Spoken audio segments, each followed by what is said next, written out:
What up, fam? Hit that like, hit that subscribe. Minshew Mania, let's go!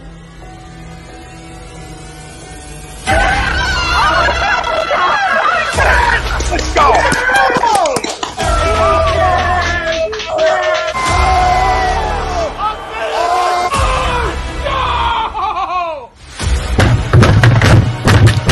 This ain't the fuck like oh, this game can heat stink! Oh shit! It's gone!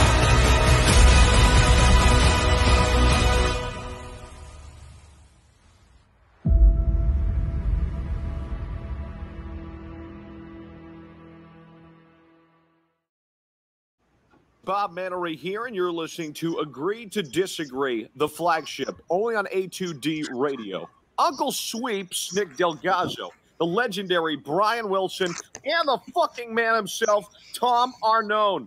These three guys from Jersey bringing you real talk with no agenda. You don't like them? Tough shit. It's their show, and they're going to say whatever the hell they goddamn want.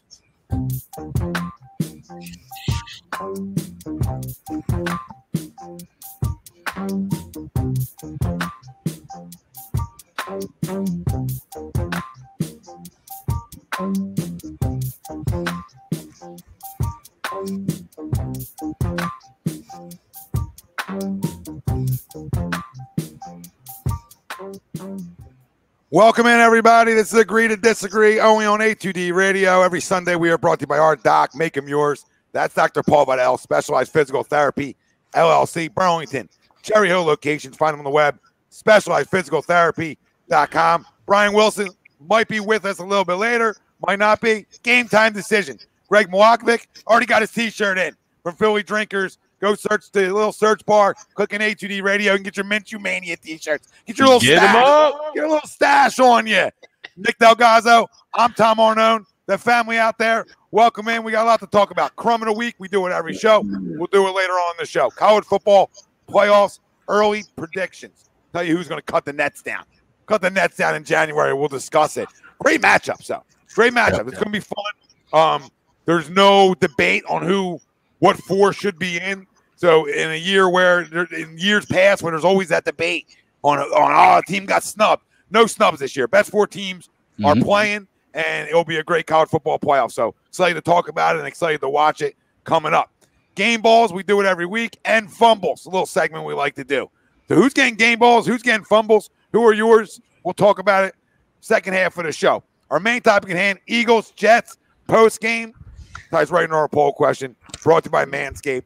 And you can get 20% off and free shipping with the code A2D at manscaped.com. Unlock your confidence. Always use the right tools for the job with Manscaped. From the lawnmower to the weed whacker. Go take care of yourself. A little zip, zip. You feel delicious walking around. Zip, zip in two places, right? I mean, you zip, zip there, you zip, zip here, and you're clean. You're cut. Go use the promo code. And then you got ball deodorant, too, to wash it down with, right? The little wash it down with. Get 20% off and free shipping with the code A2D at manscaped.com. Our poll question, going to be a lightning rod one tonight. And if you listen to any of our shows this past week, we told you if this happened, if he played, this is what was going to happen, and it would create this poll question right here, which is Gardner Minshew should be the starting quarterback until the Eagles lose a game. Agree or disagree, let us know. Facebook, YouTube, Twitter, Twitch, that's where we're live. Everywhere you get your podcasts, we're there as well. Hit the damn like. Hit the subscribe. Let us know where you're chiming in from. And always delicious to talk to you after a win. Oh, my God. This tastes so good. Tastes so good talking to you after a win. And I don't care if it's the Jets because it was just the Giants last week and you lost the game 13-7. So I don't want to hear tonight who you played, okay? Because is it a good Jets team? No, but is it better than Jets team, say, even last year? Absolutely, okay? But still a dumpster fire. They're not good. Okay, but they still have 3 wins. And they still beat 3 teams somehow. So it's any given Sunday, and you can call up a game as easy as you can win a game.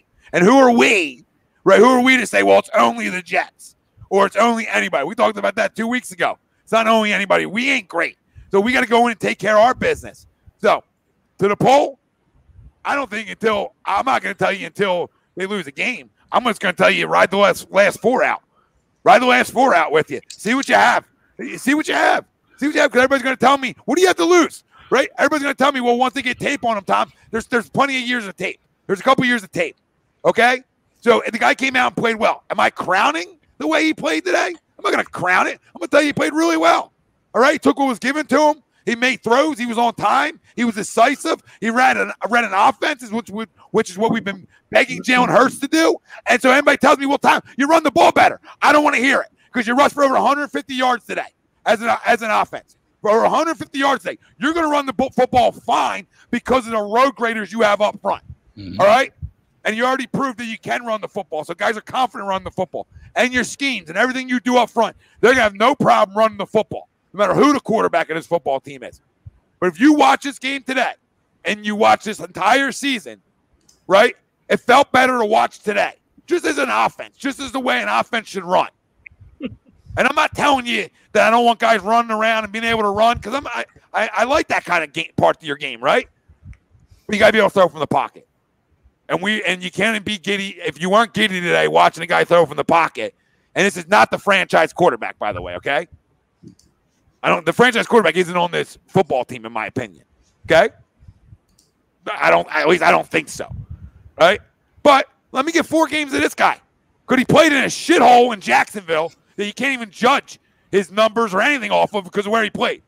Can't judge it. Okay? There was a point in Jacksonville last year in 2020 where he didn't throw a completion with a lead. You understand how bad that is? So is that him being really bad or a combo of everything being bad? Right? So maybe I want to see this guy spin it. He's got some mox to him. He's got some excitement to him.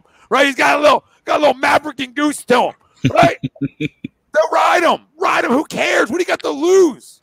What do you have to lose besides a quarterback controversy or egg on your face for drafting a guy in the second round that shouldn't have went in the second round?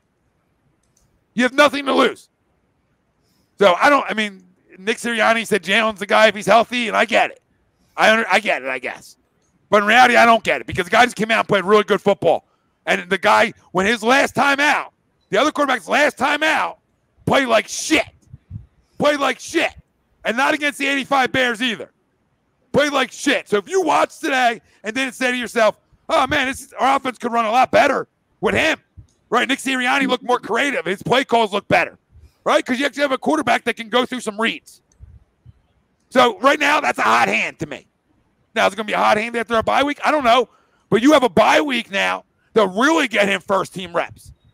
Really get him going, right? You have that time to really even get more in the playbook as a starter. I know people are going to say, hey, start Jalen. And listen, I guess I get it, but I really don't. I ride the hot hand.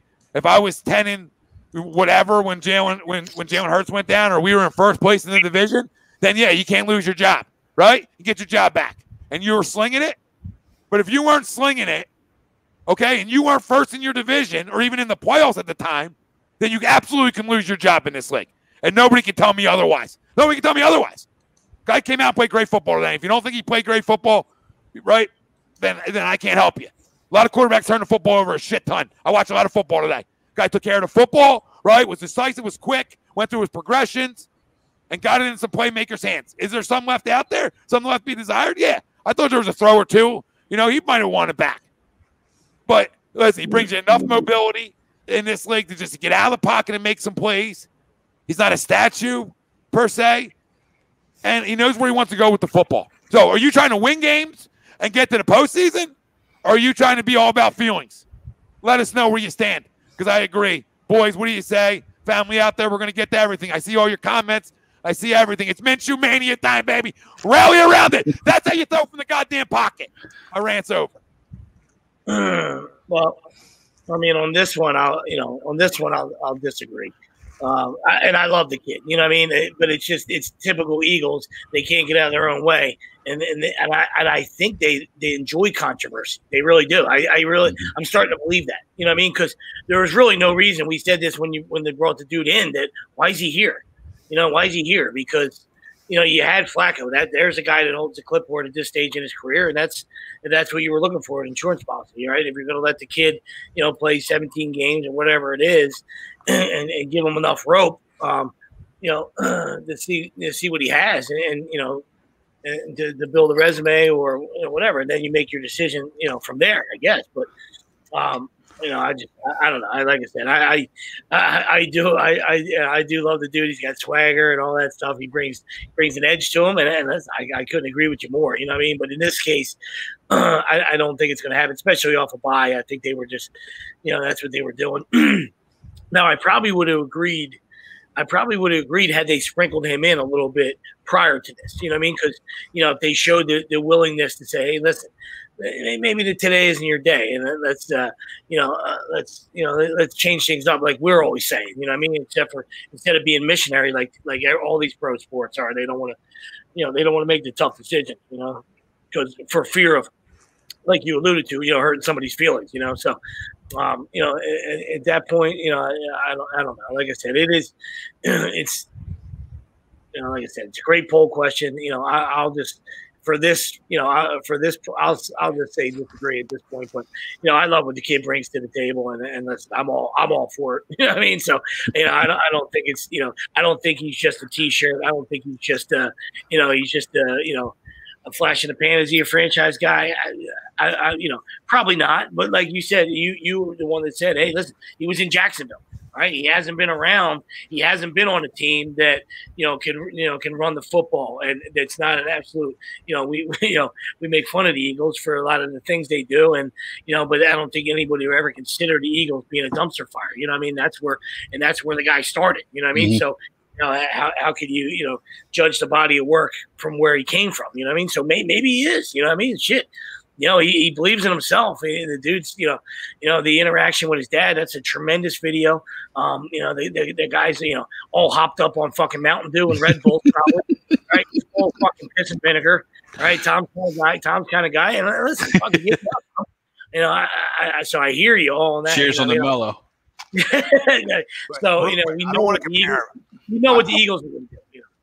Listen, sometimes you got to make hard decisions, right? And all I'm going to say is that there was a point of time, and I'm watching the man in the arena right now, right? I'm not comparing the situations, right? I'm not comparing situations. So let me be clear.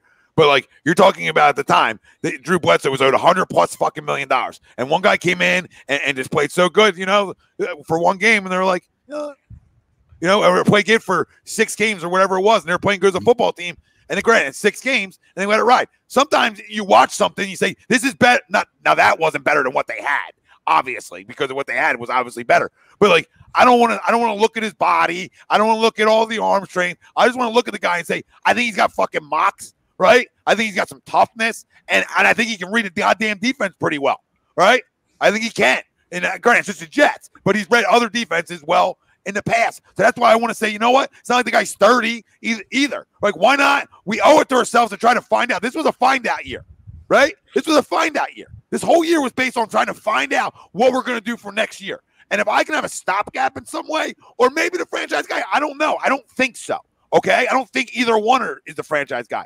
But when I owe it to myself to give 5-game sample size, and what maybe you hit some lightning in the bottle, maybe because of the mocks, maybe because of the Minshew mania, right? That maybe some players buy in a little bit, right? And maybe you can win some. Maybe you win out. Maybe you win out just off of the fucking pizzazz going around. I get it, but to your, like I said, to your point, I like where you're coming from. You know what I mean? But to the other side of that, we know what happened in the beginning of the year. You know what I mean? Like, so I think you also owe it to Hurts to now, give him, last week was a nightmare, you know what I mean? But now the Eagles over the last month plus have showed that they might be the best running football team in the league. You know what I mean? Like I'm talking about eyeballs, maybe not stats, but probably his stats too. It's almost 2 bills a game. You know what I mean? You don't count him today. Today he didn't play, and it was like another 170, another 80. Yep. You know what I mean? So they're running the football like crazy, which they didn't do in the first 5 weeks. So you kind of owe this kid a little bit too, I think. You know what I mean? Listen, as much as you owe it, I don't think you owe anybody in pro sports. You know what I mean? This is, what have you done for me lately? Is this, this is a winning league. You know what I mean? So, the 4 majors, it's about winning. You know what I mean? Getting it done. So I don't take anything away from today being the Jets. I'm not that guy. It's the NFL. I would never say that. But for me, if it was the Redskins or the Cowboys, then I probably would. I would probably agree to the poll and say, absolutely. That's a huge division win, whatever. The team looked different than they did in the Meadowlands 2 weeks ago. Last week the team looked different. This guy led us to a monster division win that we needed. And I think that's an easier sell, as opposed to it's the Jets. And listen, like I said, I'm not being that guy. I'm just saying, the Jets and then a bye, and so. And then the ankle fully healed. Great, not that just an opinion. And then the ankle's fully healed. I get it. Jalen Hurts is probably going to be their starter coming out of the bye. I would not do it because tough decisions sometimes don't always go over the best, but it's not that necessarily. It's what's the best for winning. Right, and I think the best for winning, right, because is that you say what we just talked about. We can already run the ball no matter who's playing quarterback, right? So if we got a guy that can actually go through an offense, we'll be in good shape. We are number 1 in the league. In team rushing. Yeah, we average 160 yards a game. I imagine that you were, and it's so crazy after the first 5 weeks. It was a goddamn joke. Indy, Baltimore, Cleveland, Tennessee are the next 4. So that's your top 5. And obviously Jalen's a part of that when he plays. Yep. But today showed you that no matter who you're playing, that this is a great running football team.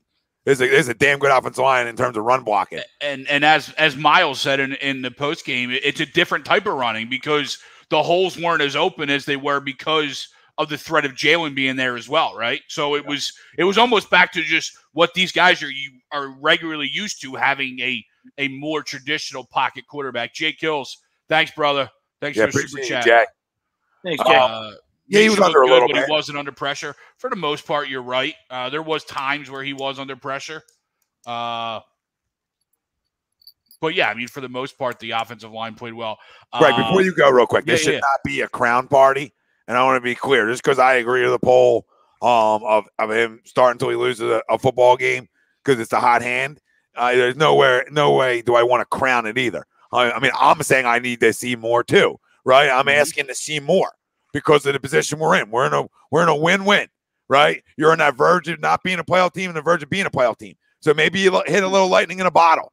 Like I said, and no, I like what you're saying there. But to Jay's point, they really haven't had much pressure all year. That's why that's one of our biggest criticisms of Hurts. This is the same offensive line. We know that they're better at run blocking. Every offensive line is, right? They want to go downhill. They want to get their hands on people. They want to maul people, right? So that goes without saying. But it also, if you got happy feet, which Hurts does, when you got happy feet and you're one look and go guy, then it looks like you're under more pressure than you actually are, right? When you're a guy that, trust what's going on, trust your boys around you and trust the pocket and stay in the pocket and step up and make tough throws, then you're not under pressure. You know what I mean? So, but when your first look is to, hey, get the hell out of Dodge, that's when everybody's eyes are like, oh shit, Hurts is under pressure all the time. You see him running and stuff. Yeah.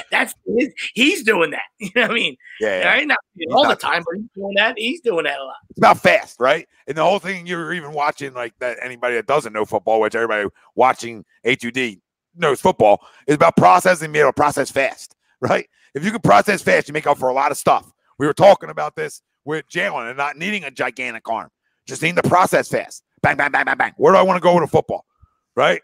And the guys that can do that are the guys that are really special. And then there's guys that obviously have all the tools and they process fast. So, I mean, you're a little bit of everything.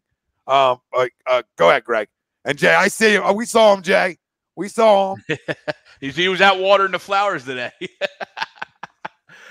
Despite wearing my wonderful Gardner Minshew shirt from Philly Drinkers, I actually disagreed in a poll.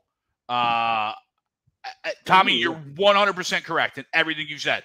And I love the guy. You disagree? I disagree. Wow. I disagree. I'd be more surprised if my head was sewn to the fucking floor. I thought I'd be the only guy here. When you would disagree, I was like, oh my gosh, there's somebody else with me. What we talk about all the time in sports, and especially here with us, is your response, right? We looked at last week, and as bad as it was, we still had a potential chance to win the game, and we missed, right? But we haven't seen a response from Jalen coming back from a super, super bad game. And we went into this year knowing that this was Jalen Hurts' year.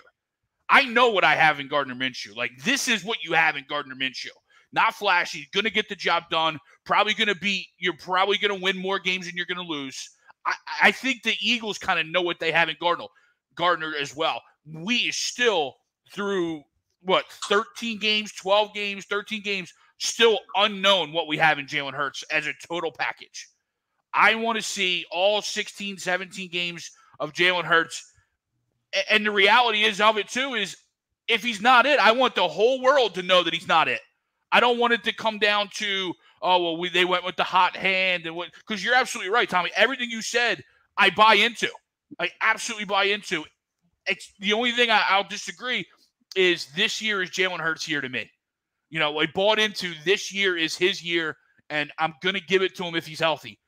But if he's not, if Jalen Hurts is going to be 75, 50% of what he is, he's not healthy. Absolutely, he's not playing. It's got to be Gardner because Jalen Hurts can't sit there in the pocket and do what he did today.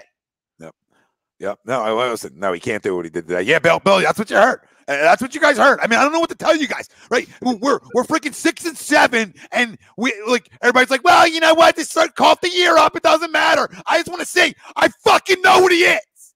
God damn it. We know what he is. So what more are you going to see? And then we're all going to see out here, and we're going to see, oh, there's Jalen Hurts. There he is, right? He really developed at this. Get out of here. Get out of here. I've seen enough of it. I've seen enough. Right? We can hold on to Jalen and say, oh, I hope you can just turn into more of a pocket guy. I just hold on tight to you. Right? You can. I swear you can. Okay? We watch a guy. And what will it say to a team when a guy comes in and plays at a high level for a game? I don't care, it's the Jets. Right? And you're trying to win football games if you gave that guy the starting nod too.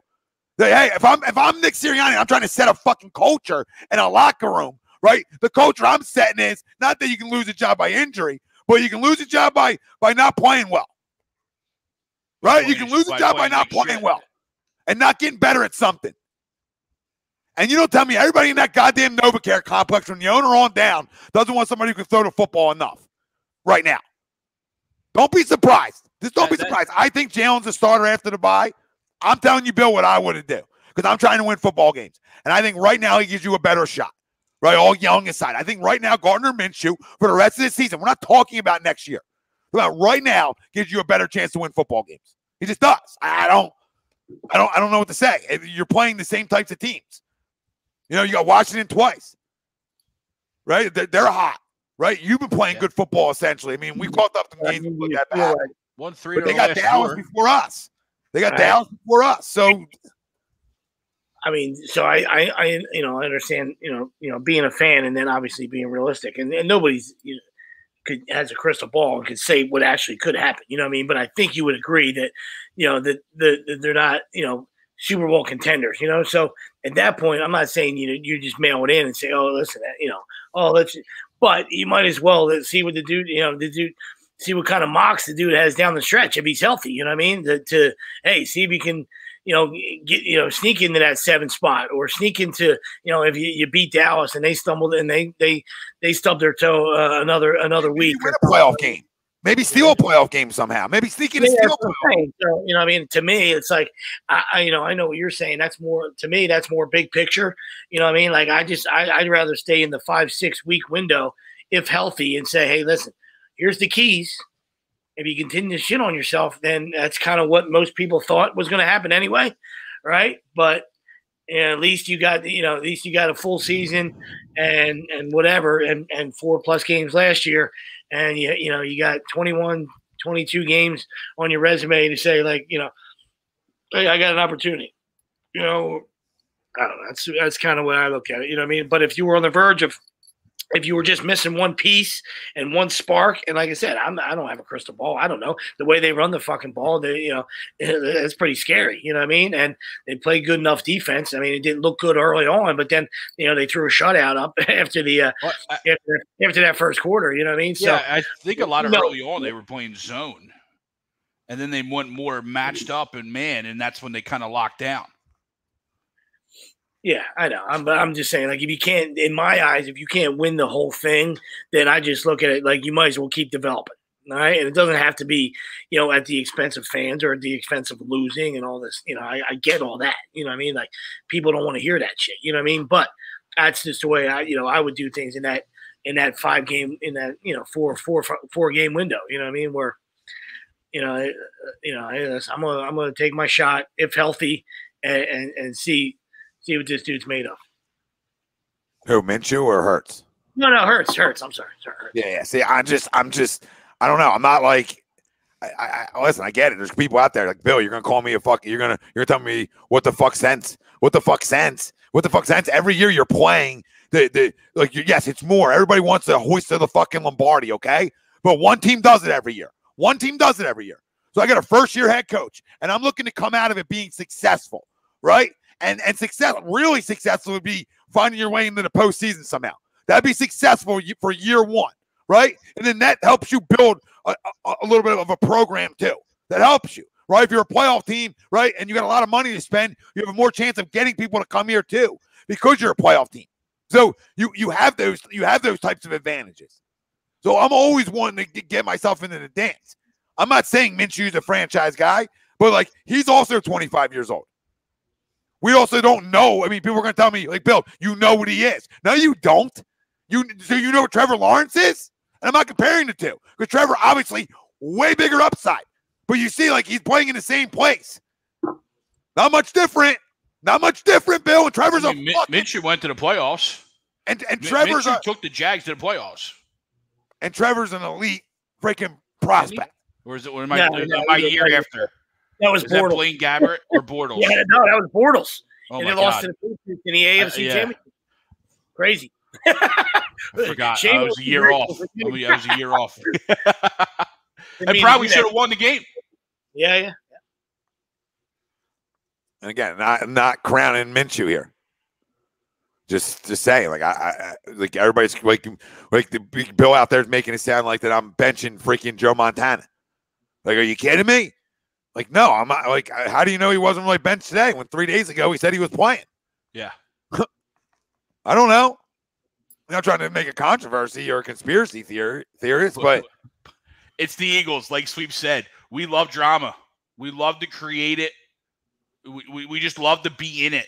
It just feels like the last 3 or 4 years we've been in a constant state of drama. I'm not the drama for QB guy. I'm not the guy who clamors for the backup. I'm not saying you are. I'm just saying no. I'm telling the people out there, like, that's not my MO. Actually, quite the opposite. Right? But we're not talking about a traditional franchise starting quarterback that got hurt here either. Right? We're not talking about a guy we gave $100 million to, or we look at him and say it as this gigantic upside. Right? We're not talking about that type of player. At least we don't think we are. Right?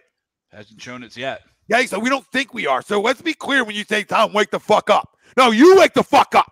Okay? Because we're not talking about it. If I was doing, like, it was okay to sit Carson last year. He was dog shit. So we all said it. We were honest about it when the time came. And I'm not telling you to sit Jalen because he's been dog shit. But let's be real. From the pocket, 13 touchdowns, 8 interceptions. What are we crowning here? That's only gotten worse. Those numbers looked a lot better like freaking 5-6 weeks ago.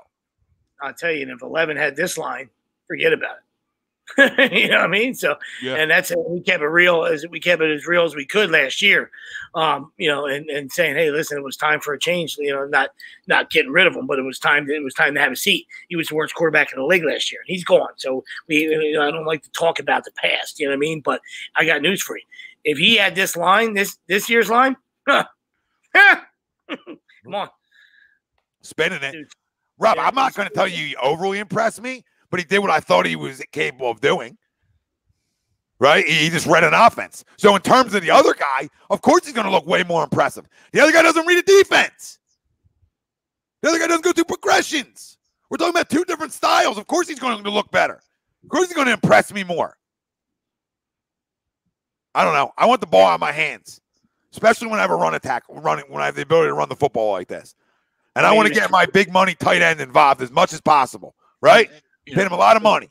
And I want to be able to get him the football. I want to be able to get my number 1 pick for the last 2 years footballs, right? Is Robert just asking you, or is he just like No, I mean not because he said Tom. I mean, or is he like, kind of being facetious about it? Because I mean, 20 of 25 for 242 and 2 tutties. I mean, that's pretty impressive.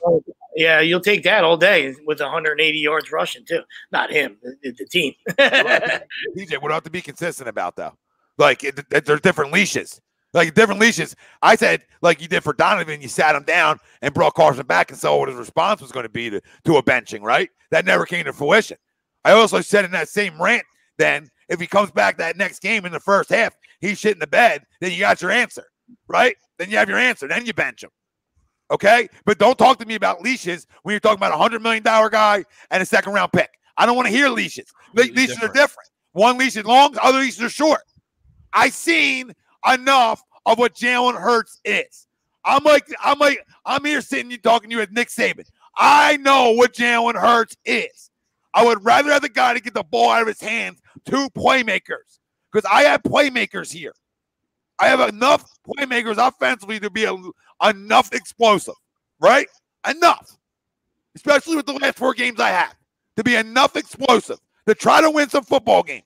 Fuck the playoffs, Bill. What are you talking about? Fuck the playoffs. You sound like a fake fan. What do you think a fake fan? Fuck the playoffs. What are you talking about? I'm going to go on a rant tonight. We won a football game. We should be happy. And you freaking fuck the playoffs. What does that mean? What does that even mean? We're a half game out. How, as much as I want to agree with you, Bill, we're a half game out. The playoffs are falling right into your lap as shitty as we are. So you have to at least try and go for it. You owe it to your fan base. Oh, yeah. And I'm with you on I want to play Hurts. But, Hurts had also won 2 out of his last 3 games. He just looked like dog shit in that third. Well, we talked about it last week. The bottom of the NFC is garbage. So that's what that's what's giving you hope. You know what I mean? Not necessarily the division. Yeah, you got the Vikings losing to the Lions today, and 49ers losing to the Seahawks. Yeah. Okay, maybe he is. Jalen Hurts the playmaker and he's the future. All right, guys. What are we trying to see though, Rob? I mean, we've been watching this now. So what are we trying to see? If he's going to throw enough from the pocket, well enough. I mean, what's left there? How long does the C wait? See, we'll just wait forever. Wait forever. He's going to get stronger. He's going to get bigger. He's going to process faster. Come on, man. Come on. Let's stop. I'm telling you that we don't have the franchise guy on this roster. I think that was understood from day one of this season for anybody that had a feel for life. Okay? Did it. We don't have that franchise guy on this roster. I expect both these guys to maybe be on the roster next year. But I'm not I don't know. I'm just, you guys are acting like it's so easy just to give this guy back the keys. Like he's earned this. He's earned the key. Like it's his car. It's only his car to drive. Nobody else can drive the car. I call horse shit on that. I call bullshit. The Bill talking to me what the fuck am I talking about? No, that's horse shit. He's young. And I said, I give him next year. But guess what? Sometimes you get banged up and maybe you don't get your job back. I don't know. Sometimes. Well, now for easier for you to answer is, take away the injury and take away today. How about you're in training camp? Who's your guy? Next year? No, this year. Just say he was here in time. You know what I mean? There was no other because remember Nick he wasn't going to name a guy. He wasn't here at the time. He didn't come here till late. Yeah. He was playing. He was playing that cute game. But I'm saying, I bet you either one of your standpoints. You know what I mean? Like if you wanted to, like I said, take away today's question and what happened today. I probably would have gave it to Jalen, because of where he was picked at. Right? Okay, you're using the second round. Let me see what you have. And then I would honestly, I'm deep into the tape at that point, and I'm watching to see if he's going to get better from the pocket. And if I see enough of that growth, then sure. Then it's okay, you're taking steps forward. But we've all felt like that he's honestly taking steps back, even though they're winning some games. He was taking steps back from the pocket. Well, I hear you. Take it back old school. You know what I mean? Forget about, because I know in pro sports it's a business. You know what I mean? And like you said, where you're picked and all that good stuff. Take it back to take it back to high school or AAU. You know what I mean? if you had a game tomorrow, who's your starting quarterback? Gardner Minshew. There you go. I'm gonna go with the guy who just put up 33, right? And I'm gonna go with probably the best overall our offenses looked all year. And I know it's the Jets, I get it, but overall, from running game to passing game, that's arguably the best our offenses looked. I mean, we went on a 10-minute drive in the freaking third quarter. We held the ball for 13 and a half minutes in the third quarter. I mean, like the two different drives. It's dominating. So, I mean, at that point, I already show I can win up front a lot of weeks, right? So I'm going to go with the guy who can throw from the pocket more. And I'm really going for the mocks and maybe to catch a little lightning in the bottle. That's all I'm looking at it for. And if I'm a head football coach, I'm looking to try to spark a team sometimes too. Now, I get it. A lot of guys love Jalen in the locker room. A lot of guys love winning too. So a lot of guys like getting the football too. So that can change real quick. Guys are on the sidelines watching. Everybody watches the tape on Mondays too. And I'm like, oh, guy actually goes through his fucking progressions. Well, he sees the defense. Didinger talking about that. The post game is what Gardner does really good is pre-snap reads.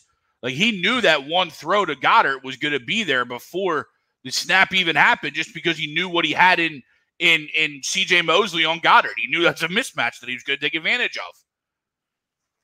Big fish, little boat. Love it. $5 super chat. Hurts has been the best coach his whole life. If he can't read a defense or hit a hot read in stride by now, he never will. And I would tend to lean towards that, big fish. Okay? Now, there's always a chance of guys proving you wrong, right? Again, keep it real with the people out there. There isn't a franchise guy on this roster, but the other guy's also 25 years old. And he's going to be here next year. He's under contract. Yeah, and just played well. So why not? Like if you're in Bill's situation, Bill, because I love proving Bill wrong.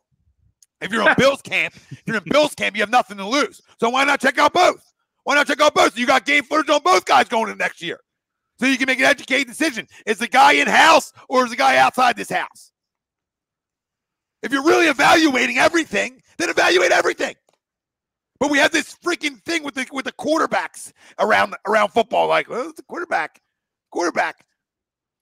No. I want an offense ran well. And next week, 2 weeks from now, he come out there 3 picks in a heartbeat, Gardner, and it wouldn't shock me. Okay? Oh, yeah. It wouldn't shock me. Gunslinging a little too much mocks, right, and can hurt you. I get it. I totally get it. And then I got my answer. Come have a seat. That was fun. Put the jacket back on. Put that cool jacket back on, Gardner. Come have a seat. And then it's fun. So I'm telling you, I'll give the jab back to Jalen. So it's not that it's his job to lose now. It's his job to lose. You had a bad outing. I'm trying to win football games. You had a bad outing. Come breathe for a minute. Watch it from this spot. And if Gardner continues to play well, then guess what? And we're winning football games. I'm not giving it up. But if you come out and you have a terrible first half, hey, Jalen, get your helmet on. We're going to go try to win this one. It's competition. I thought that's a good thing. He's definitely used to being benched. So, I mean, be his first run. He showed big-time character last time it happened. So.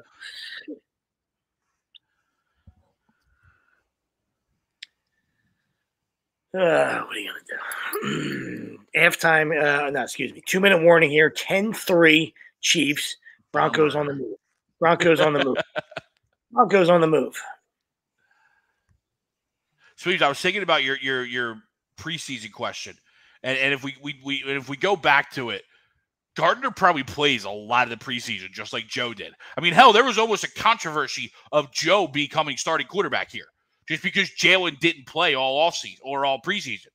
You know what I mean? So there was morons. There was a smattering of fans that were like, "Oh, Joe's Greg, your point. So point.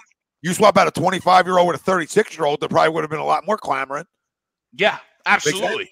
No, and that's kind of where I was going. Absolutely, it's you put Gardner in those positions in preseason. Granted, just preseason, but if Jalen doesn't play as he didn't, you sit there and you turn around and you go, maybe we do start Gardner because you saw what he did. You brought him in, to see what he has, and then he went and probably balled out against 2s and 3s all preseason, right? So that's a really tough question because I think you could probably make the case that it is reversed, regardless of the draft position. All right, Billy. All right, Bill. All righty. I'm not telling you it's the right answer, guys. I'm just telling you what I would do, right? Not even what they would do. This is what I would do. I'm sorry, Tommy. What was that last comment that we just about Tyrod? I missed the end. He said he's his ceiling. Jalen's ceiling is Tyrod Taylor. Pretty close. I don't disagree. Yeah, I think that's what everybody sort of really had him at.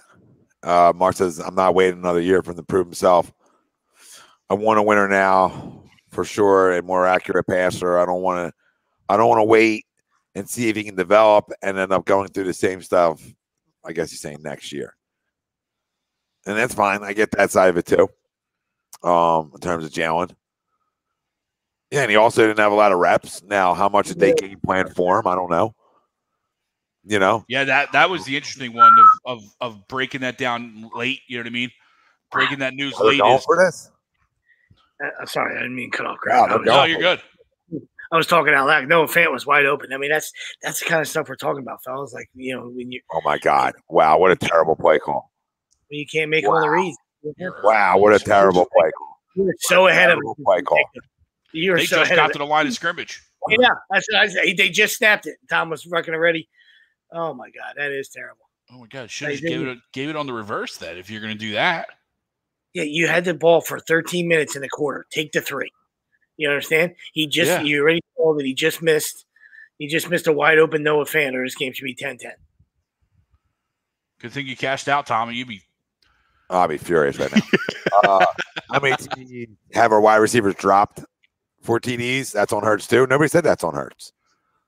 Like I don't like you guys need to understand something. When you don't think there's a franchise guy, and I haven't seen the other guy in a better environment. All I'm saying is, why not see what you have? What's the worst that happens? What's the worst that happens? You win 4 in a row? Or you get smoked in 2 weeks? What's the worst that happens? You get smoked in 2 weeks. Whoop de fucking do. Okay.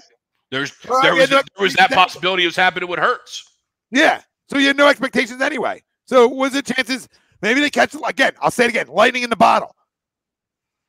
It's happened. It happens around sports. Right? Guys rally around. He plays good enough. Right? Makes the right reads, right decisions. And then maybe. And the other guy's 25 years old. So it's not like he's like this like washed up guy who's been around everywhere and he's a journeyman. And you're saying like, oh, he's just a journeyman. Well, maybe that's what he will be. Well, I'm not going to tell you you're wrong there. But nobody knows if he can be the guy. Yep. I mean, he got replaced by a generational talent.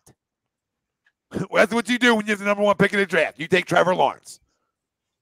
Right? If they had the 5th pick in the draft, they might not take a quarterback. Nah.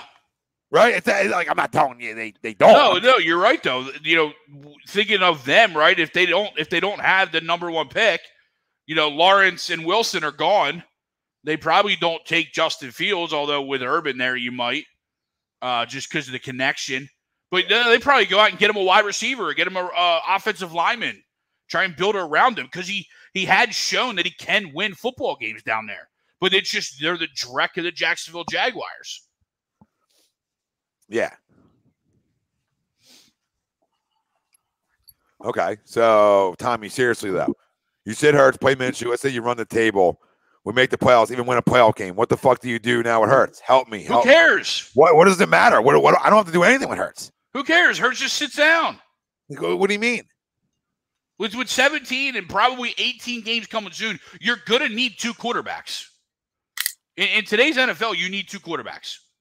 Every team has shown that right now, just about. There's teams that have a backup quarterback that can win a game, and there's teams that don't. You don't have to do anything with Hurts. Hurts then finds his spot where he is. You can build in packages for him. Yep. Like we kind of thought like we wanted to do last year, right? Build in packages. Hey, you have this series. Go for it. Right? And be able to use him as the weapon that he is. But where's the bad in that, Bill? Where's the bad in that? Yeah, you're acting like you're like we care so much about like Jalen Hurts and what he's going to be and his feelings and right, like what are we going to do with him if somebody takes his job? Like, who cares? I'm Mr. Draft guy. I'm as draft as they want, but you get to a playoff game and win a playoff game, who gives a crap? Then we build around a team that won a playoff game. That's best case scenario. We're no longer a top 10 on either pick, right? The Dolphins aren't no longer a top 10 pick or maybe at that end, right? We're no longer there. Like we're pushing our way through that. So at this point, why don't you go make the playoffs and win a playoff game? Yeah, the only tie, P. Evans right, the only tie you have to Hurts is drafting him in the second round, right? And what happened with Carson. So that's where you're like tied to him in a way. But outside of that, money-wise, it's fucking it's not like drastic difference where you're tied to him like, oh my God, I owe him all this money down the road. What am I going to do with him if the other guy's better? I don't know. Win games. Win games. You're not talking about like, what am I going to do with a first round pick that I draft the guy in the top 10? What am I going to do with him? What am I going to do with him? I have no idea what I'm going to do with him. Come on. Let's wake up a little bit out here on what we're talking about. This isn't your normal, like, oh, the guy's replacing a first round pick who's projected to be your guy. Right? They're making the same money anyway, roughly. Nobody had big. So if you're worried about money, they're making the same money practically. You said, Greg. They're making the same money. So, from a money standpoint, if you're worried about money, they're making the same thing. So it's not, again, he was a second round pick. It's not like, we owed him millions and millions in signing bonus. Yeah. I don't know what people want, right? I mean, here's what drives me crazy. You have a guy who comes out, plays good football today, and like it's you're crazy to say, hey, give him 2 weeks from now. Like it's like asinine to say it. Because we're tied to the other guy so much. Like what? When we do have the franchise guy and a backup does this, everybody clamors for the backup, right? And I'm always the guy like, dude, you got a franchise guy here, calm down. So now I shift on the side of you don't have a franchise guy here. This guy looked good today. Why not ride him out? Right? And now everybody else is like, how can you do that? What are you going to do with Jalen, Tom? Oh, my God.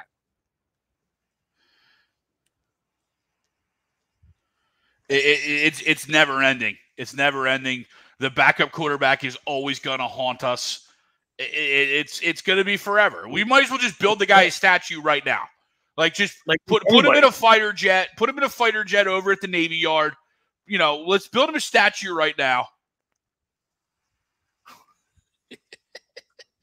No, you're right. I mean, it's the city of Rocky, and this is like I said, they just, especially the Eagles, they just love doing it to themselves. You know what I mean? Like, there's no reason to bring the dude in. The dude, you want to keep him as an insurance? Okay, whatever. I get it. You know what I mean? Like you said, a couple minutes ago.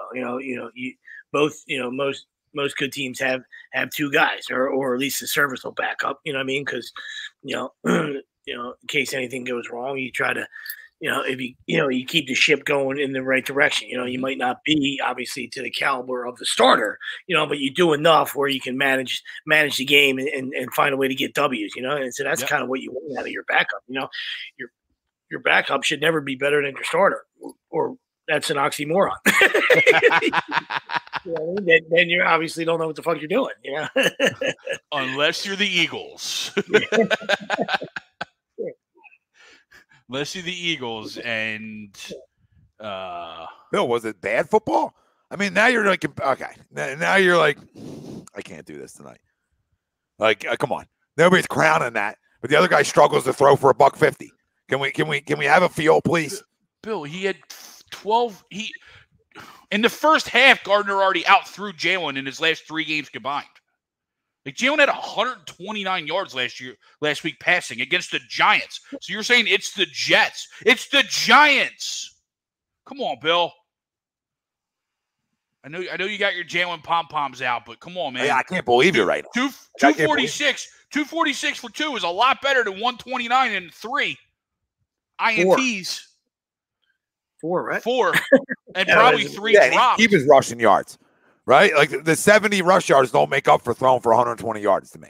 Doesn't make up for it. You got to be rushing still for less than the 246. Even if you combine them, it's still less than the 246. Exactly. You got to be rushing for 120 yards a game at that position for me to be like, okay, it's worth what I'm not getting passing, right? It's like worth it. It's really worth it. He's that electric where it's worth it. And when we sit here and talk about Lamar not being good enough, right?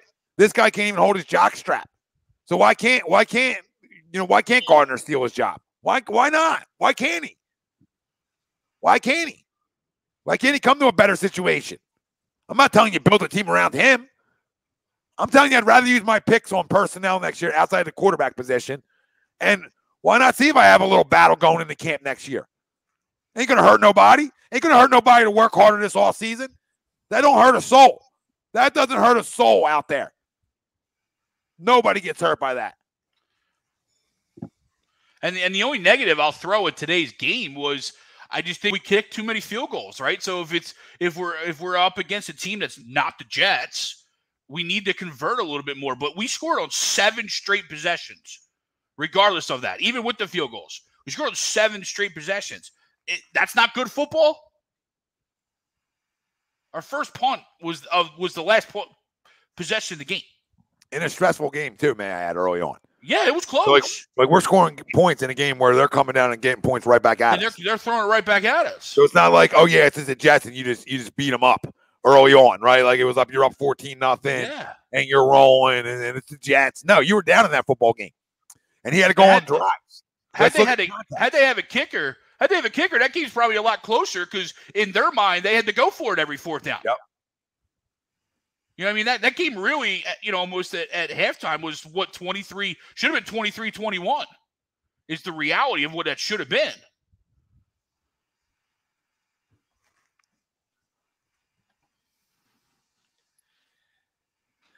Yeah, I mean, I'm not even trying to push a narrative. I would just like, if you can create competition, then create competition. Colin, I mean, it's not hating. Like, I mean, I'm saying you're giving your team a better chance to win, in my opinion. That's not hating the other guy. I also said the other guy plays like shit, then I'll go back to Hurts. Right? Like, I got no problem going back. Like, that's not hating. I'm saying that the guy played well today.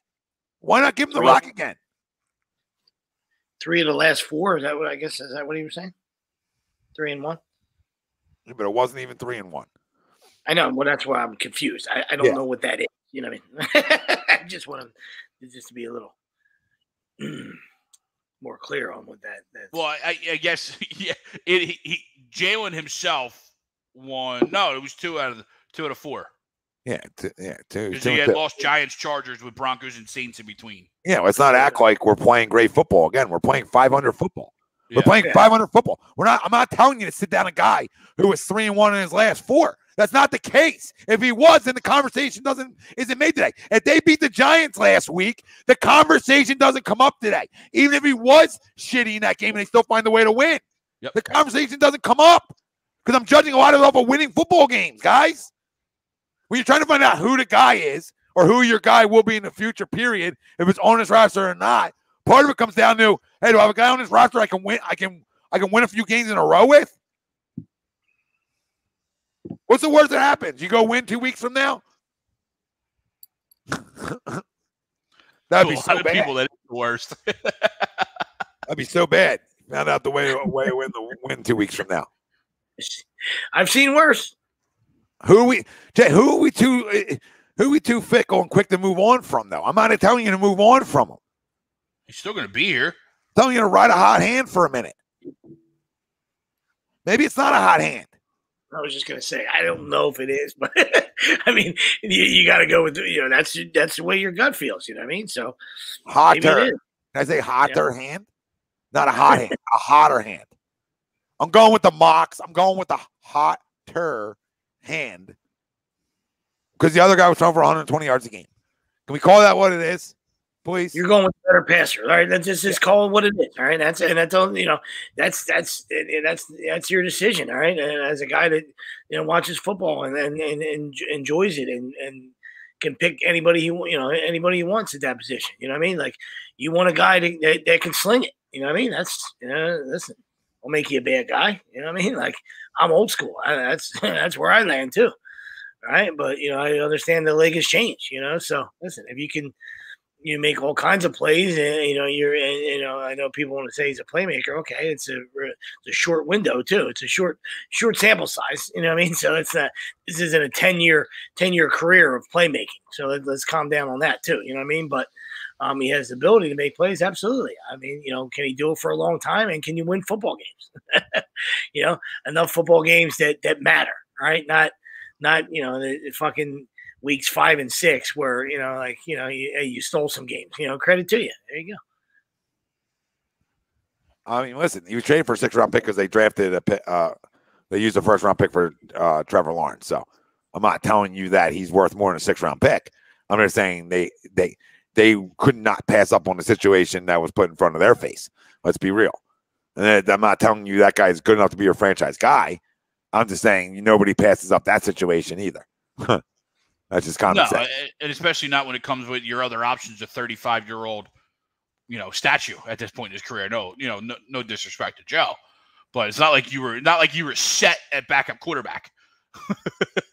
Yeah, if Jalen just like the VD potty or however you say it, it's one hurts to scan the field. Like if he was doing those things and showing growth in that, then this conversation doesn't come up right now. Mm-hmm. He was 2-2 in his last 4. We were as a football team. Okay, we lost the game that we should have won last week to the Giants. Okay, and a big part of it was costly turnovers from him. It's like, let's be real. We gave up 13 points in a football game and we lost. Who do you put that on? I put that on my quarterback. So let's not act like the last outing was lighting the world on fire.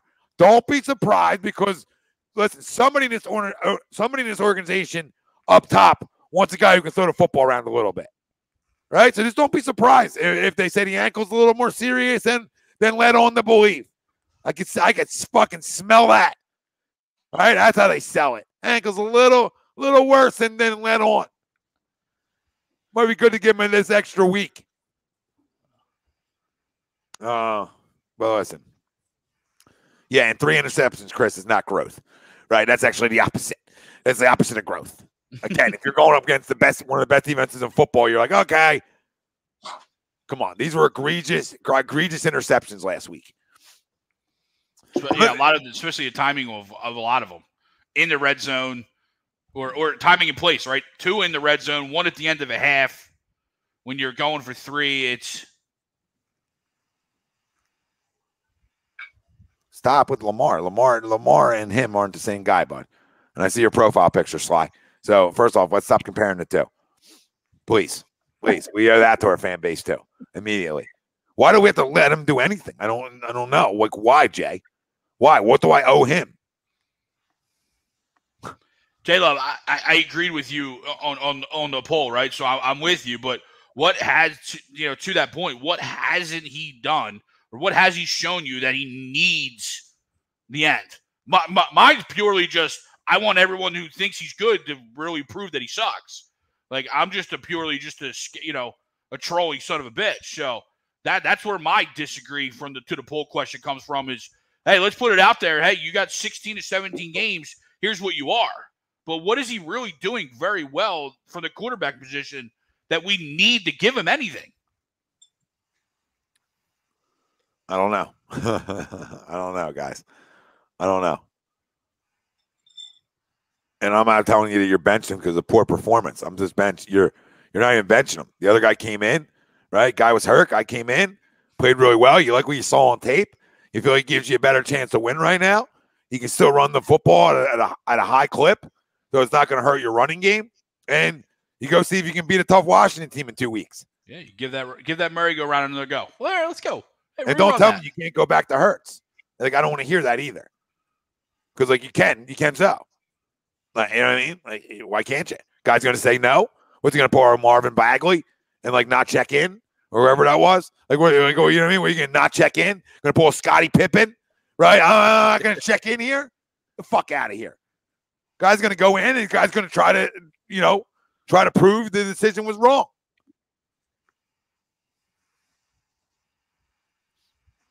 let's not compare Josh Allen's and Lamar Jackson's to Jalen Hurts. Like, this is where we keep making a mistake. This is where people drive me crazy. This is why I'm arguing the side of Gardner Minshew, which I can't believe I'm fucking doing. I'm doing it because of the delusion on the other side. It's like you're forcing me to go to the other side because he's just better in the pocket. And I'm not telling you he's one of the better pocket guys around. I'm just saying it looks so much better because of what the other guy did. Or didn't do, I should say. Because the other guy's so egregious in the pocket. This guy looks like it's fucking Montana. Is that Joe? Hey, Joey. Come on. God, is that Brady? Is that Tom? Look how quick he is.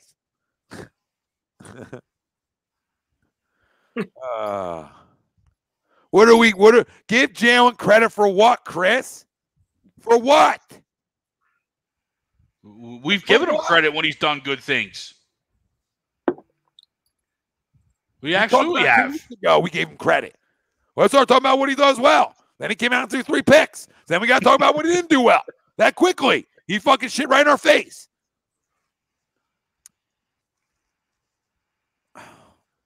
If Hurts plays well and be Washington, then what are you going to say the starter is? Well, then it would be Hurts, Mark. Like, you guys act like I have a care one way or the other. I don't think the other guys are franchise guy. If you put a gun to my head right now and said, Tom, you can pick one guy for the next 2 years, who's it going to be? I would probably take the other guy. If you had a gun to my head. Like, you can't pick another quarterback up. Like, you can't draft one, you can't sign one. Who would it be? Right now, you came up here with a double-loaded boom right here. I'm saying, let me take the stash. Let me take the fucking jacket. Screw it. That's all I'm saying. If somebody came up to you and said, your life's on the line, hypothetical gun, can't put, can't put a hypothetical gun to, my therapist's head, but, right, sitting here, hypothetical gun to your head, had to take one for the next year or two, who are you taking right now? What's my end goal? Just best record, like of the two guys? Well, yeah, obviously. Which one's going to give you the better chance to win? Yeah, I'm probably going mustache. I'm probably going mustache. Sweepsy? Because of the other things around him. For effect.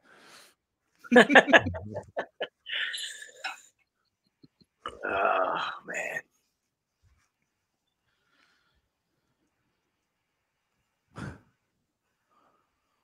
Come on. You know where you're going. I know. But I think it is early enough. It is still early enough. But I don't know. I guess, like you said, if you were talking about just like you said, one game or whatever, and and with this running attack, all right, and this and this defense, getting better, then probably give me mustache. You know what I mean? Like, give me the stash. I think today was big, as you said, Sweets, in the running game, right? We showed that as depleted as we were, right? We really only had Miles and Kenny Gainwell. And I know they threw Boston in there for a hot minute, but he was not really healthy. We still showed that we can run the ball. So the fact that the threat of no Jalen there, which opens up a lot of holes for our running backs, and then of course everyone's favorite, Jordan Howard stand, they can only run the ball with Jordan Howard, right? Miles stepped up today. Yeah, he did. Yeah, Miles absolutely stepped up today, took the ball every time, and looked like he was getting better. And naturally, as you beat up teams in the third or fourth quarter by constantly running the ball, those holes get bigger and bigger. But Miles kept his, up until that, he rolled his ankle, his burst was still there all game. Anti puss today. Yes. I want to call him a pussy, when he puts the ball on the turf or doesn't want to lower his shoulder. But today he showed me anti-pussy, right? He was anti-puss, right? He ran hard. I'm not going to crown him, but he ran hard, right? And he's not going to be Jordan Howard hard, but at least he put his foot in the ground more today. So, I'll give him that. I'll definitely give him that for sure.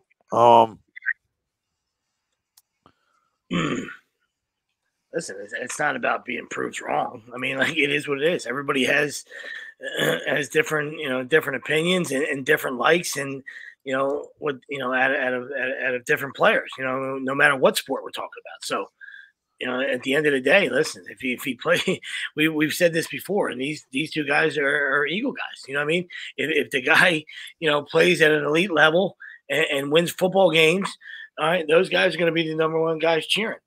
Right? They're not haters. All right, we come on here, we try to keep it real. You know what I mean? So I understand that's it's hard for a lot of people to understand because they just want to stay with the Kool-Aid and just have blinders on, and then everything's peaches and cream. You know what I mean? When you got to be realistic, man. You had a guy in this time. You had a guy in this town, all right, and Tom loves him more than anybody, right? That 12-4 was cute. Never won anything. All right, never won anything. So you say to yourself, "Fuck off, Sweeps." All right, this guy. How dare you talk about him? How dare you talk about? I'm just telling you. I'm not going to bring up. I'm not going to smear his name. I'm just going to tell you, 12-4 is cute, and you'll take that. All right, every year, man. Listen, won the division, get to the NFC NFC Championship. Awesome. All right, make the Super Bowl, throw up, awesome, all cute, all great. Right? You'd rather be in that position than suck. But at the end of the day, you didn't get nothing, man. You didn't get nothing, right? So I don't know if this will be different, right? So if you guys want to see, what this kid does and give him a sample size, then then more power to you. Absolutely. Me and Greg agreed to it. So we're at least saying, hey, finish out this this little sample for you, if you're healthy, and because I'm okay with that. You know what I mean? But yeah, I'm not going to be yelling if Jalen Hurts starts in 2 weeks either. I just want everybody to know that too. Like if Jalen Hurts your starter, I'm not doing a video yelling and screaming about it, right? Because I'm not telling the other guys crown worthy, like we already talked about earlier in the show, and that we mentioned. Jeremiah, thanks for the super chat, brother. Oh, thanks, brother. Up until last week, I was convinced he was an elite protector of the football, and I believe he's talking about Jalen Hurts. They both have their pros and cons. Minshew is a superior thrower. Yeah, in terms of Hurts, yes, he is. And they do have their pros and cons. I'm not debating it. I say a million times, I love Jalen Hurts as a kid, right? I just don't know. I just don't know if he's. I just don't think he's going to ever be the guy. So with that in the back of my head, I got no problem just letting it play itself out a little bit. But they won't. They probably won't. They won't. Most likely they're gonna go back to him. Yeah, I think Nick already got ahead of the game, ahead of that, and already announced it. Well, we'll find out how much control Nick Sirianni has, Greg. Well, I think caveat-wise, he said if healthy, right? If healthy, not putting a timetable. He's like, playing the coaching game, right? Not putting a timetable in return, but I expect him to be in there, whatever. And I, what else is he going to say, right? But you're right, Tom. We're going to find out who's really calling the shots. Yeah, we are. We absolutely are. Difference between blind loyalties and throwing our second-year QB away. There is a middle ground. Yeah, there's a middle ground. Play the other guy till he loses the game.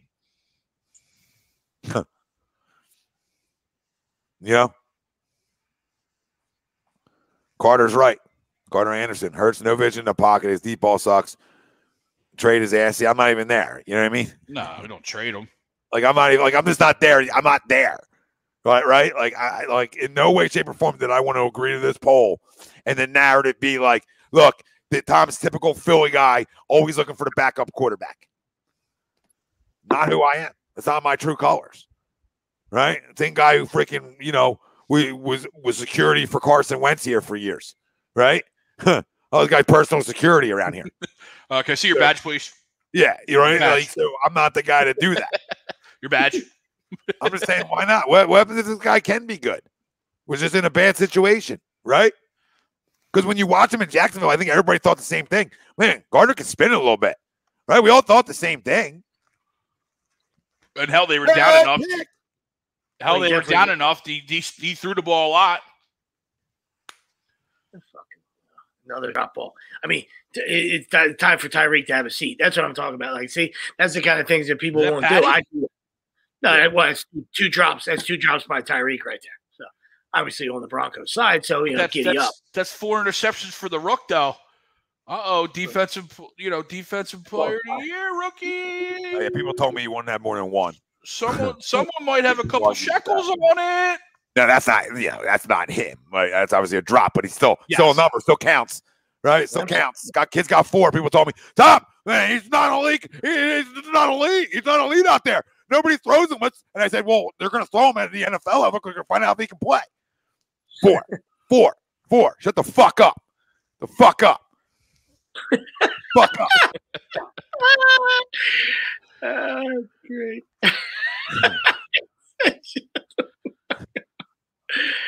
Excuse me as I say, shut the fuck up. No, I don't know if Minshew makes the playoffs instead of letting Hurts. Did I say that? Did I guarantee that? I think I don't know which one gives you the better chance, but I'm going to lean on the side of the guy who can throw it better. I'm going to lean on that side giving me a better chance, Bill. So maybe, yes. Maybe I am saying he gives you a marginal better chance of making the playoffs. But I don't have that answer either because he'd come out and throw 3 picks too. Or he'd come out and seize an opportunity and never give a job up. I don't know. There's a couple ways you can look at it. Yeah, I'm not telling you that's going to be the way he's going to do it. But if the bravado's all real and the jacket's real, then maybe he doesn't give it up. And the short shorts are real. Listen, there's a reason. Bill, and I love you, buddy. Right? Relax on the NBA, right? I mean, since Larry left, it's been a little droughty poo over there too. So calm down. Right? Little droughty poo up there in the fucking greater New England area. Don, brother, you gotta win, Don. What's up, buddy? Congrats. Don, these guys, Michigan. He's living large. He had a good Michigan weekend. The Lions got to win. Detroit, Michigan, the place to be. Oh yeah. Her parents go to hide. I mean, oops, sorry.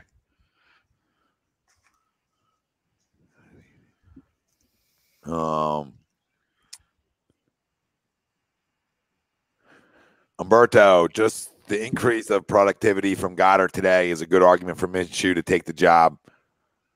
He gets the ball to his playmakers in space and on time. Yeah. And they did a good job of trying to take Devontae out of the game. One of the balls I thought he could have had back was a crosser that I thought if he let him, if he put it out there for him, that's probably a first down and more. But I think their relationship, go ahead, Greg. Their relationship will, I think, grow if he took some more snaps with him. Yeah, I think there was one where Devontae missed the ball, and then there was also the one where he got popped after catching the ball. I think both of those, to your point, the balls led a little bit more. Either they're both catches and the one's a first down. Yes.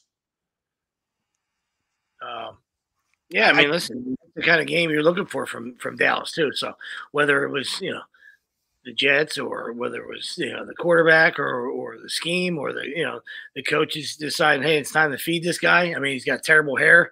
Right, he looks like he could be in a Geico commercial from 10 years ago. He looks like Marv from Home Alone. But it was the caveman. Yeah, the caveman. That's where you're going. Yeah, I see. Yeah. It was good to see that out of him because he has the capability of being a mismatched nightmare. You know what I mean? So, you got to feed that guy. And especially now with Ertz gone, right? Especially now. It was one thing to not necessarily feed him because you had 2 mouths to feed, and you had a at least an Eagles Hall of Famer on the one side, and then you had him. So now that the other guy's gone, it's got to be Dallas time. Yeah, absolutely. Yeah, I don't think I've seen him get off press a bunch of times today, so I'm not really worried about it, Rob. I mean, teams come up and try to press him all the time. And his feet are quick enough that he hasn't seemed to have a problem with it. I'm not telling you that he can't. It doesn't slow him down a little bit in year one. But I don't think he has a big issue with it. But he's also learning that now everybody's rolling everything at him. If there's somebody you're rolling coverage, that's definitely him. Yeah, and to that point, though, I guess the issue I have is the lack of targets, right? I mean, you only had 4 targets today. That's up from last week, but still, it's not enough for my number one wideout, right? That's not enough for my number one wideout. So, I don't, it seems like there's this, and he only had one catch and 1 target, but there seems to be this growing narrative of keeping Jalen Reagor around. Why? Why is he in the punt? Why is he on punt return? Why is he even in the game? Give me my number one wide receiver and my number one tight end, and let's go to work. Those should be your top 2 target guys. So kind of to Robert's point, that's more my issue is the lack of targets going to him as opposed to pure, catches and him being potentially open or not. And part of it is I haven't grown a relationship too, right? With whoever the starter may be. The one guy doesn't throw the ball well enough, right? You look down at Miami, you just want to look at Waddle, who broke the, so he's got the hat on, who broke the rookie, receiving record for the Dolphins today. They feed him, and their relationship has grown, and their chemistry between quarterback and wide receiver has grown too. So, part of it is, to your point, Greg, is feed him. Yeah. But then the other side of it is like gaining that chemistry and having a guy who can throw enough from the pocket, right, with that chemistry to be able to gain it together. That's the other side of it too. Mm-hmm. Well, and listen, when you're running and sometimes, I know what Craig's saying, and I agree 100%, but when you're running the ball like they are, listen, 41 attempts for 185 yards, they're absolutely running the ball down people's throats, So there was only 8 targets, 2 wide receivers, period. Forget about him, It's like, no, you're right.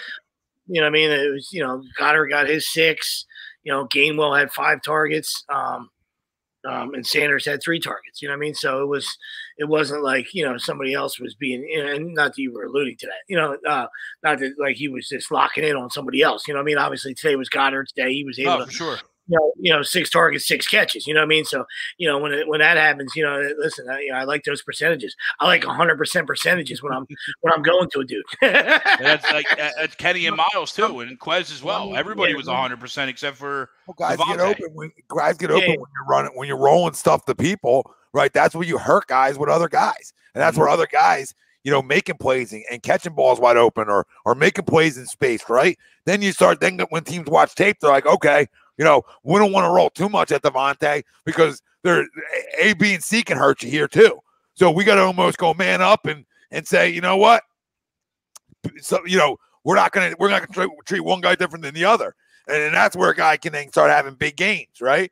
But the other side of it is having to have that quarterback who can sit back there and read it and decipher and get the ball out of his goddamn hands. The Eagles have held 7 of their first 12. To be balanced, That's all. I think that's all you're saying. Like it's one thing to be a playmaker, but all of a sudden with this running game, if you're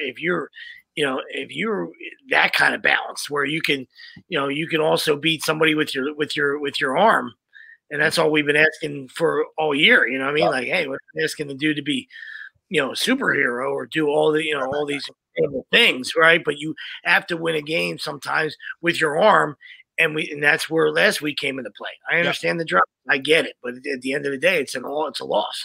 So we understand it's we put that on Reagor. I get it, But you just have to, with this running game, I think Tommy's excited. I think I think all the fans probably should be, be kind of excited to have a guy that can sling it with this run game. It could be really scary. It could be a scary offense. Yeah. Quick note here too, from Rube. Hey, What's up, Jesse? The Eagles have held 7 of their first 12 opponents to 18 or fewer points. Last time that happened was 2009, and the last time they held more teams to 18 or fewer through 12 games was 2004. Now, granted, those teams that didn't score 18 or less lit us up like a Christmas tree. But, that happens. That happens throughout an NFL season, though, right? You know what I mean? Yeah. A couple 40 burgers and I think 80% completion percentage. Yeah. Yeah. In those games. Wide open. Yikes. Oh, yeah, he is wide open. Is that Hilaire or is that Williams? That's Williams. Williams. On a wheel route. On a wheel route on a linebacker probably should be a play that's more used by anybody in the NFL. Yeah. Okay, give me a running back on a linebacker. Well, all football. Like you can see, you see a lot in college too, right? You see a lot in college. The wheel route, a lot in college. Exactly. When we talk about the athleticism of these defensive linemen and these linebackers, I mean, in the NFL level, they're you can't get away from. You try to run in an alley, 380-pound guy, he's running the 4.6 in an alley, you're done. He's gonna snap your face off. So we know the athleticism these guys have, but I will still take obviously a running back over a linebacker. That's why they play their respective positions. Yes. Oh, absolutely. Respective. So it's definitely going to be an interesting 2 weeks, though. Obviously we're on the bye. Have 2 weeks of conversations about quarterback controversy. Of course, it happens this week, right? Of course, it goes into this week. Obviously, when you threw it out there today, we knew what kind of firestorm it was going to be. I mean, it should be good for about 500-600 comments. I mean, I can't see it, but I'm sure they came flying in because we knew the law firm was going to come in. You knew they were going to come in. Then you're going to have people in between that are, just Eagle fans and deciding, hey, what gives us the best chance? You know what I mean? So there's the people, on this side that don't want to hear it. That's it. It's Jalen. I don't care. You guys are assholes. You know what you're talking about. Fuck you. Pay me. All right. Then there's people in the middle like you guys that are saying, hey, listen, Eagle fans, let's go whichever way. Hey, whatever's going to help you win. All right. And then there's obviously, the people on the far other side that just absolutely hate Jalen so much because they either love Carson or they just don't want to see it. Yeah. No, you're absolutely right. You got the lovers, the haters, and the people in the middle. It's just a perfect storm. Like, it's just typical Philadelphia, right? You had Jalen's bad performance last week, and then he doesn't play this week into a bye. It's just like, again, going back to your comment earlier, the organization loves drama. Yeah. They love being talked about. They love drama. There's just nothing else to it. And if you're winning football games, listen, a true fan gets over it. You know what I mean? Like, nobody hates Tua more than me. I fucking hate him. Mm-hmm. Right? And not as a kid, great kid. All right. If I wasn't ever made it out to Hawaii, I'd love to hang out with him. Hey, what's up, buddy? I'll buy you a beer. By the way, they're on their blizzard warnings. Did you see that? I did not. I mean, Hawaii's on their blizzard warnings right now. That's insane. If 2021 wasn't like getting ready to blow into the sun, Hawaii's on their blizzard warnings. That's insane. Oh, yeah, reportedly that happens more often than not. Oh, really? Yeah. Yep. Oh, dynamite dropping, Monty. Yeah, I'm here for you guys. You know what I mean? I thought the same thing. I'm like, wait, what's going on here? Blizzard warnings, right? And then I was reading reading more stuff like up in the mountains. It's like common. Probably comes out of volcanoes or something. It's crazy. But anyway, like there's nobody that doesn't approve of him more than me. You know what I mean? But guess what? They're winning games. I'm rooting. I'm the guy. Let's go get it done. You know what I mean? So I think any fan would be you can evaluate and decide what kind of team you have in the future. That's why I don't think the guy's good enough. You know what I mean? So talking about Tua. I'm sorry. Yeah. Could be talking about. Could be talking about our guy too. Yeah.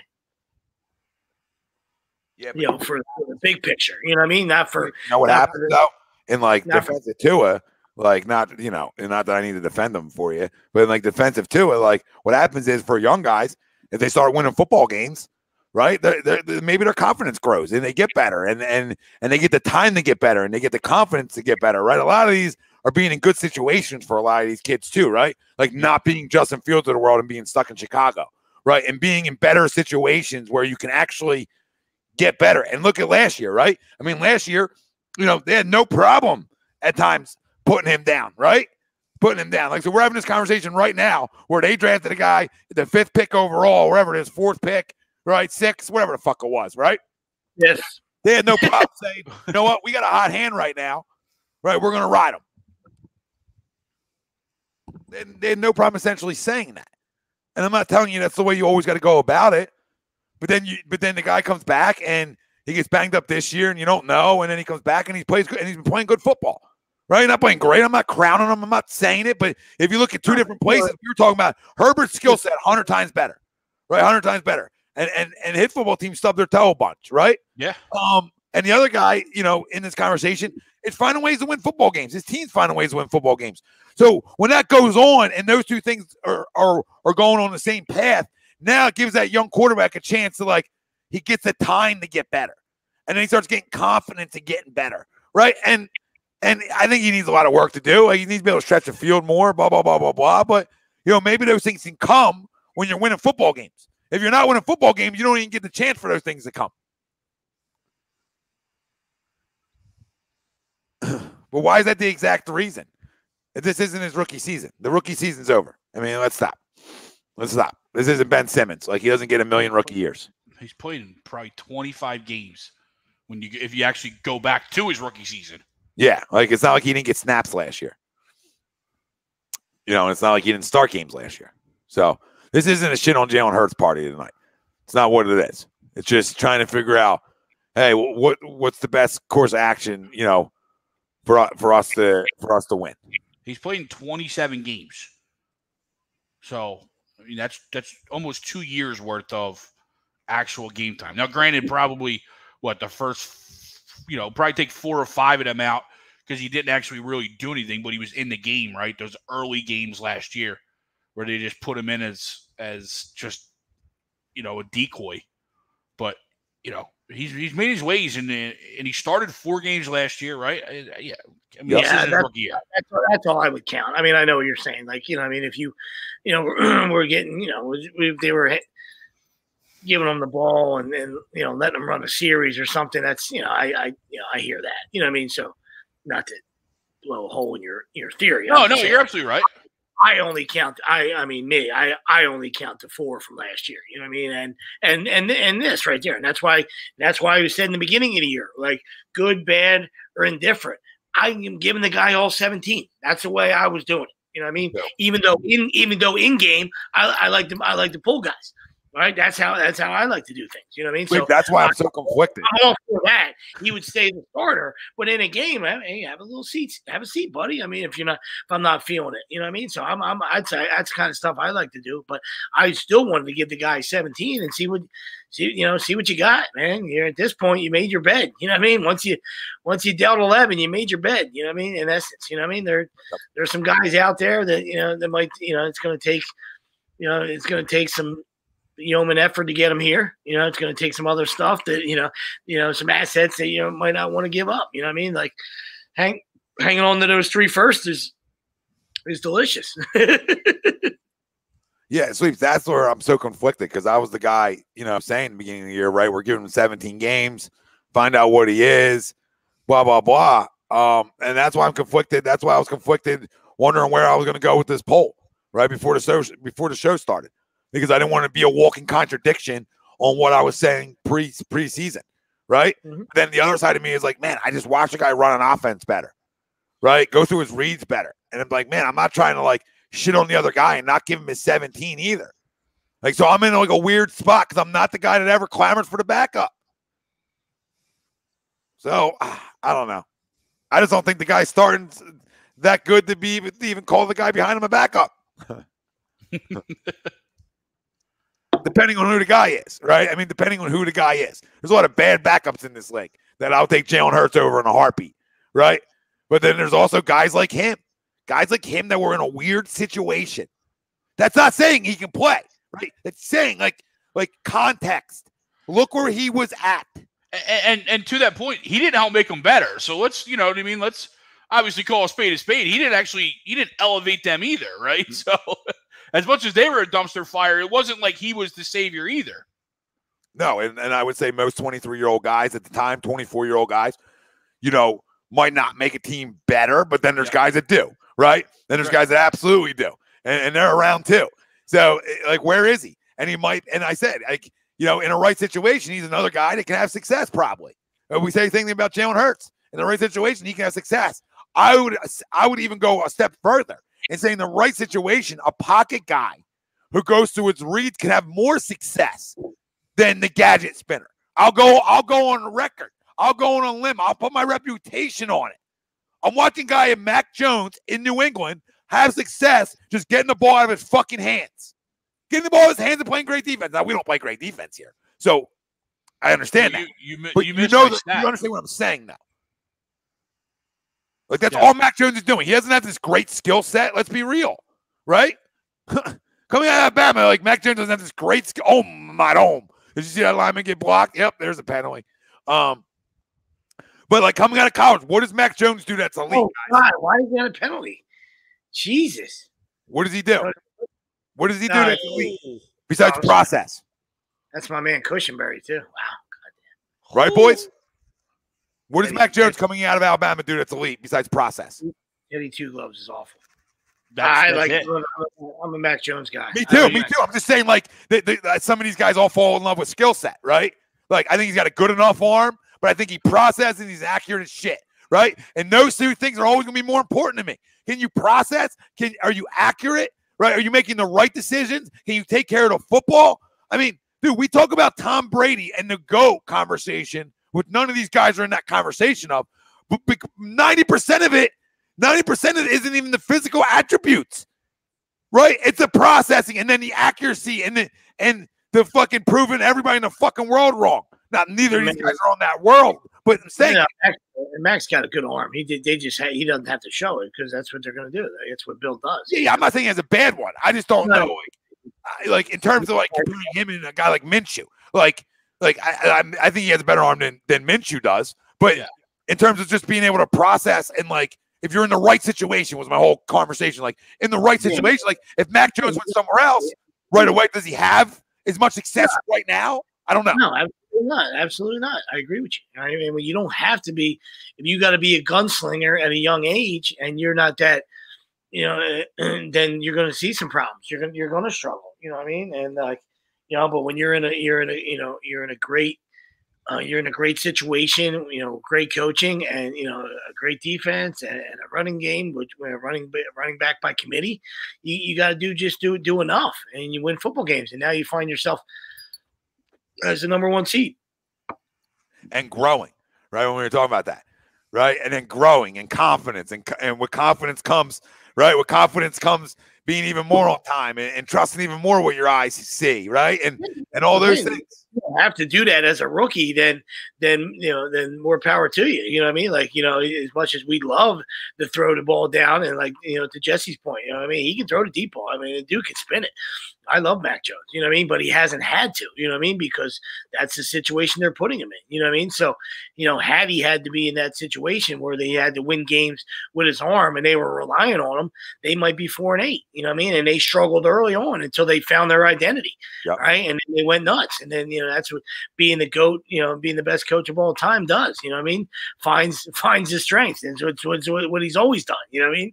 Finds the strength of his guys, knows how to use his personnel the best, right? Better than you, and then finds the other team weaknesses. And that's what he does, So it's not surprising they're 8-4, you know what I mean? But that he doesn't have to be, they're not asking Mac to be in the MVP conversation. You know what I mean? Mm-hmm. He's the definition right now of a game manager. And giddy up as a rookie, that's okay. All right. That's not always the flashy title. Nobody wants that. You know what I mean? Like, oh, don't call me that. That's bullshit. You know what I mean? But listen, if it gets you to if you can hoist the Lombardi, I'm not saying that they're going to. I'm saying, but if you at the end goal is to hoist the Lombardi, right? And if that's what you want to be, and if that's what somebody labels you for that year, they'll never be able to take that away from you, right? Because we say that about Dilfer, and Dilfer can laugh and say, "Fuck you guys, I don't care. I'm a Super Bowl champ.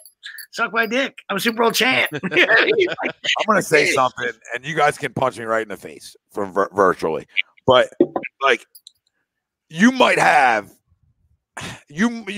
you don't know if you have a diamond in the rough here. Like you just don't know. Like you might because of the situation. You might like not every guy is a first round guy.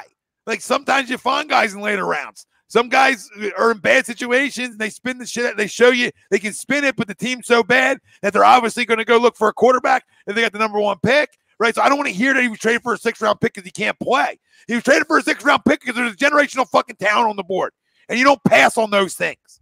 Nobody in the world is taking Gardner Minshew over Trevor Lawrence. No fucking person, myself included. But I'll take Gardner Minshew over Jalen Hurts. I can have that both ways. And say, hey, maybe this guy falls somewhere in the middle. Maybe he can be a franchise guy. I don't know. We're back to the crystal ball game. I don't know. That's because Jacksonville said no. Doesn't mean he is. Just because Jacksonville said no doesn't mean shit. Jacksonville had to say no. Yeah, again, right? they said no because Sunshine fell in their lap. You're sitting there with Sunshine. You understand? If it's no Sunshine, then he might still be there. So to your point, I'm just saying. Just to elaborate on your point right there. You know what I mean? They had no chance, whether they believed them or not, and they hired Urban. Fucking. Young, he loves his Jason skirts. I know Urban. He was the godsend. He was the answer. You know what I mean? So he only took the job because of money, and they had the number one pick, and he was going to get Sunshine. Yep, that's why he did, and then that's why you're going. He's not stupid. No, not at all. I mean, I take Sunshine too. Yeah, down the Minshew emoji will be up next for all the HUD members. And become an HUD member, $9.99 a month, right over on YouTube. You get the gambling picks every weekend. You get a little bit of everything. And you get in the jersey member giveaway that we do weekly. So a lot of fun things. It's pinned right in the comment section over on YouTube. Become an HUD member. Everybody will tell you in there to do it. I mean, maybe he has potential, Tom. I don't want to tell you like the guy has no potential at all. Just his potential hasn't necessarily gotten better. Their O-line's been great. I mean, you always want there. I don't know about that comment, but I mean, heck, whoever was calling the game today called him elite. Yeah. Or at least like one of the coaches in the past was talking about how elite they were, right? I think the beginning of that was he definitely has potential, and then the rest of the comment kind of goes south right there for you, Tom, because their line's been fantastic. Who said he can be the franchise guy? That's what we're saying. I'm so sorry, Philly. Saying we don't know. Nobody's proven they are. The guy in front of him hasn't proven he is. Jesus, nobody listens. Yeah. We weren't saying it. Either one's a franchise guy. We don't know about the other guy. I think we know enough about number one to say he's not the guy right now, at least through right now. What we've seen in 17 games, because he had 4 last week and 13 this year, or 4 last year, 13 this year. Through 17 games, I can tell you he's not, but we don't know about the other guy. Not in a real situation. I also understand of like what Sleeps is saying. Go back to him. We're all big believers in responses here, right? Go back to him, see what his response is going to be from a dreadful game against the Giants, right? There's that side of it too, which I'm not going to tell you is wrong from anybody telling me to go back to him. That's the thing. I'm not standing on Team Mustache. I'm not standing on a mustache ride right now telling you it has to be him. I would just personally, that's the way I would go, right? That doesn't mean that's the right way. I totally. There's a lot of agree and disagrees where you can have it both ways, right? And the whole point of agree and disagree is being able to see the other person's points, right? And I'm trying to see the reasons on the non-agenda Jalen people telling me on why he deserves to be the starter against Washington in 2 weeks, right? And I'm taking it in, and I'm not telling anybody they're necessarily wrong. If you have a good enough argument. In terms of, hey, let's see his response to it, right? We promised him 17 games, right? Because I said that earlier on in the year. But, shit, when a guy comes out and plays really well and is really efficient, too, and we still run the ball well, I'm like, do we give him another week? I didn't think that's saying a lot. I didn't think that's egregious. I didn't think me saying, maybe I give him another week and see how it goes. I didn't think that's egregious. Maybe it is. If you think the Giants gave Jalen problems, what the hell do you think Washington's going to do? I'm just telling the people, what do you think Washington's going to do? I mean, Washington's definitely a better defense than the Giants, even without some of their guys. What is this? Like, what is this end of story, Nate? Because you weren't in here talking about 11 like this last year. You weren't in here last year saying 11's the starter, end of story, when the guy had money and proven he could be a guy without the injuries, right? Nobody was rushing to that fucking guy's defense. And I get it. He had a terrible year. But you understand what I'm saying? Nobody rushed to the real franchise guy's defense. But now we're rushing to a gadget's defense? Come on, guys. Jesus fucking Christ. Like, I wouldn't like Jalen Hurts as much as the next guy. But can we, like, he's not the starter, end of story. Coach said it. I don't give a shit what Nick Sirianni said. I'm saying what I would do. He's talking about Gardner and Flowers, and then start Gardner then. That's how you get the flowers to bloom. It's the best way. You need a Gardner. You need a Gardner. I know, Nate. I'm just yelling at you. Don't mind me. But like, it's not like I know what Nick said, and I'm trying to take out what Nick said out of it. I said to you guys, I think Jalen's going to be the starter against Washington. I said that. That's probably what they're going to do. And I made that clear. But what I do is something different. I mean, I just watched a guy not be able to throw the fucking football. Not saying the other guy's fucking, Montana. But I think he just makes him look that much. It just makes him look that much better from what we watched. But guess what? Jalen come in against Washington and have a great game and end a conversation.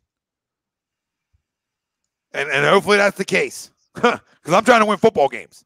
I don't care who the starter is. Yeah, because I mean, at the end of the day, if you can't throw the football, at elite level, then you have to be, the best running back in the league, like somebody else we know. You know what I mean? That's it. So people don't want to hear that. You know what I mean? But that's what you have to do, right? That's how you can separate yourself. You know what I mean? You have to be able to do one, at the top of the food chain, or you have to be able to do them both well. You know what I mean? Like, you can't just do, can't be an okay runner. Hey, the guy's a playmaker. Is he? I guess. I don't know. You know what I mean? Like, define playmaker. You know what I mean? Like, Lamar's a playmaker. Right. So that's what, and I know everybody wants to, try to send him down that road. You know what I mean? Like, he's a playmaker. Lamar's not a passer. They lost a game today because he can't throw the football. Because he couldn't throw the football. Right? Come on. The 2-point conversion. Like this. 6-year-old daughter makes that throw. All right. Game's over. All right. But guess what? Baltimore fans love it. They love the first round exit. That's it. They love winning 11 games a year. Bobby, go to Philly Drinkers, and you can use the promo code because you're an A2D member. So all our A2D members get 20% off. So make sure you check that in your membership over on YouTube, where it'll tell you what the promo code is. Go to Philly Drinkers, right in the search bar. All right, search A2D Radio, and all our gear will come up, and you'll see the Minshew Mania shirt.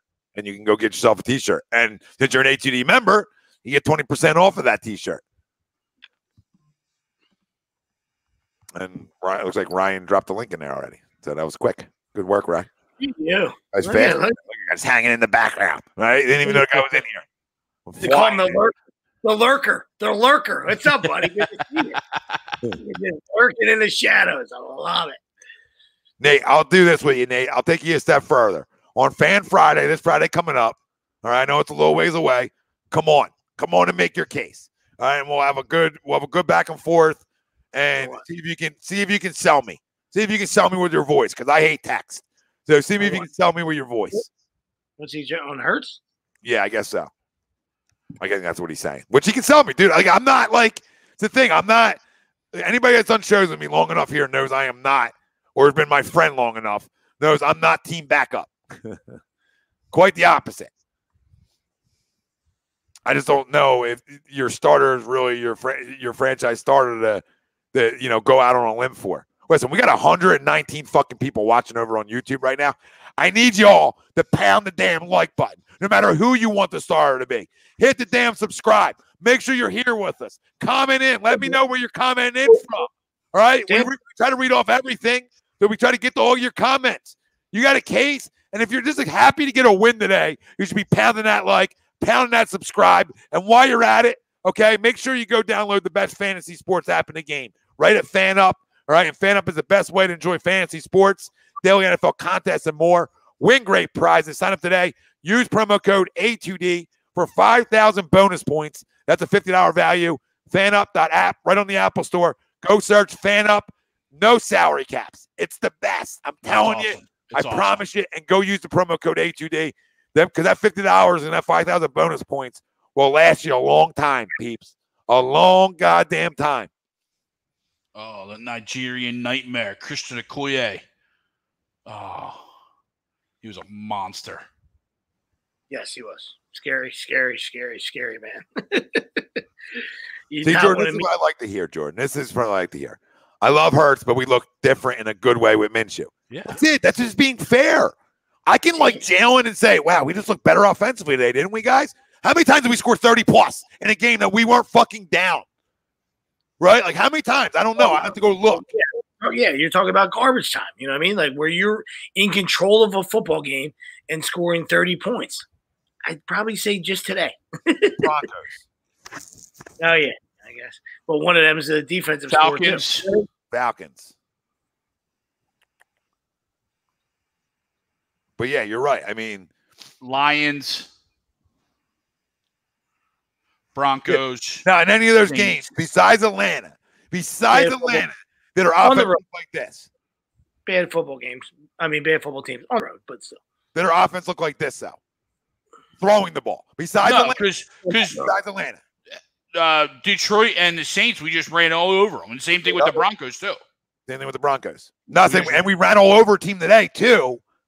Put up 30+, but threw the ball way better. So this is the thing. This is the case I'm making for Gardner Minshew, is we threw the ball better and still ran it right up your fucking asshole. So we can do both. We can do both and be more successful. Right? Doc, now, we're even more dangerous. Because now, it's like, what do you want to take away? What do you want to take away? Yep. Because now you're going into it. If you're prepared for Minshew, you're saying, "Oh, damn, dude, they still run the ball at a high clip anyway." So, oh my God! And now the play action really gets your ass, right? Like it did today. I mean, the Dallas Goedert first touchdown was putting it in the belly, right? Pulling it out, a little play action, got him, right? It's funny how that works when you can let it rip a little bit. Yeah. No, Speaking of putting it in the belly, did you see Wake Forest? The dude like literally held it in the running back's like belly for a while to see what he was going to do last night. That was crazy. I didn't see a RPO that drastic in a long time. Yeah. Not a good night for Sly. Become a member, Sly. Yeah, right. Asking how he becomes a member. Comment right in the link, right in the comment link, Sly. Become a member, baby. All right, let's go, buddy. Become a member. Keep pounding the like over there, family. I see you guys. Hit the goddamn subscribe. Know we've got more live shows than A2D Radio. If you don't like us, you like somebody. We can promise you that. Oh, Jesse, I got to give Jake Elliott big props, too. I'm not a big give kicker props, but, you know, he got a lot of money. He's had a little ups and downs, but he's refound himself. And if you're doing, forget Pro Bowl, if you're doing like all pro voting right now, he'd be one of the top three on one of the top 3 teams because he's had a tremendous year. He really has. I'm not telling you he's a first team all pro. I'm just telling you probably be 1, 2, or 3 somewhere, and probably not 1 because Tucker's around. So it'd probably be 3, I would venture to guess. But that makes that contract look good, right? You know, where you want to give Howie credit, that's a good contract because a lot of bad kickers around the league who can't make shit. And you got one that looks to be pretty consistent. I was going to say, I mean, you know, kudos to the comment and kudos to you, you know, for recognizing him. You know, I don't know what kind of awards he would get, but the guy's had a good year. There's a bunch of good kickers ahead of him, but he's had a good year. You know what I mean? So that's neither here nor there. Especially in a year where there's been some shit kickers too. So it's nice to finally have our guy back. 3 of the best guys are in the AFC. You know what I mean? So to Alberto's point, you know what I mean? He definitely could be an NFC guy. Absolutely. You know what I mean? You got Tucker, Butker, and Folk all in the AFC. You know what I mean? Yeah. So those are 3 guys that I would 1,000% take in front of. NFC special teams player of the week or month? Of the month, yeah. Of the month. So that sort of tells me right there that, you know. He's got nobody. I mean, Zerline. You know what I mean? Greg DeLay, he's not what he used to be. The Giants, garbage. You know what I mean? So you go right down there. The Saints don't have Lutz anymore. Greg's arguably the best kicker in the NFC. Arguably one of them this year. Cool, yeah. I mean, Mason Crosby's usually automatic. He's had a little bit of a spotty year in terms of guys that are automatic around the league. He's been a little spotty. I mean, Minnesota never has a kicker. Gay's had a good year because they've had a good offensive year. You know what I mean? So for the Rams.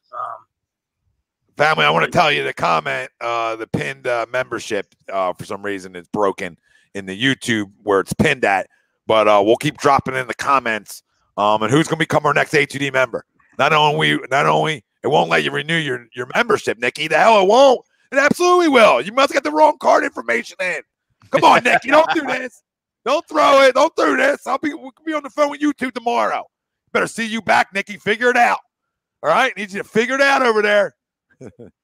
Try this link that we just put in there. As you say, HED Radio just commented in the link. Nikki, try that, Nick. I was going to say, since the lurker is back there, lurker, walk him through. Let's get this done. Admin, get this done. Don. Oh, Don, you ain't going nowhere, motherfucker. Oh, we see you. Listen, I see the new helmet up there, Don. And listen, I'm going to go out on a limb right now. Load up, and we're going to segue into this in a few minutes. Load up on Michigan. We love our Cover the 7. Cover the 7. Don is our dude, and I'm with Tom 100%. Let's go. Let's go, Jimmy. Let's go. Shit either. Jimmy's been a crumb of mine for about 4 or 5 weeks over the last 2 years, and rightfully so. And that's what we try to tell people. We keep it real. It doesn't matter if there's a relationship. He was offsides. Oh, my God. It doesn't matter if there's a relationship or people we know, 7 degrees of separation. It don't matter to us. I mean, Teddy Two Gloves. I'm not sure if there's a guy that steals more money than Teddy. God. I tried to tell you. Sorenstein, I mean, really, you should dance because Sorenstein's been burned all year. I can't believe he still has a starting job, right? He's definitely dating fucking Spags' daughter, right? But, good for him. But, I mean, Teddy Two Gloves, it's a joke. If you're Drew Lock, what is fucking face? Yeah, right? What is wrong with you, Drew? Drew Lock's got to look in the mirror and say, I got to go play like fucking ping pong or something, all right? Because either Vic fucking hates me or I'm fucking garbage because Teddy Bridge, I've been telling you guys forever. You guys, I mean, not that you guys aren't a fan. Teddy Bridge is an absolute trash can. Trash can. It's embarrassing that he's an NFL starting quarterback. And that's why from like 16 on, they're all fucking trash cans. It's a fucking disgrace. And they all get fucking paid. It's embarrassing. And the league wants to expand to 40 teams. Jesus. Yeah, exactly. Oh, my God. He just missed that. You fucking kidding me, dude. What do you got, buddy? Huh? What do you got? No, I went live bet I live bet Chiefs and I live bet the over to try to get some of my Broncos fucking mistakes back here. I live bet Chiefs 13.5 and then I live bet fucking up until that, you still had a chance. We still had a chance. 16 final. Yeah. 16. Now we need a run. That's on me. I don't know who says they like the Broncos. But I'm glad I cashed out that one ticket though. Oh my God, hell yeah. I'd be sick. That was a must. I mean, that was you took a shot, more power to you, dude. I mean, anything happens in the NFL, but the Chiefs have figured it out, especially on defense. Yeah. And that's why that's the key. That's why Big Red is fantastic. He got his one, so I don't care if he gets another one. Big Red is fantastic. I've always rooted for the guy. I'm not an Eagle guy like you guys. All right, the guy went through a run where he's made plenty of mistakes himself, but he deserved one. He got one, and now he could have completely right over the sunset. Now people will say, oh, you had all these great Eagle teams, and you had the Chiefs, and you only won one.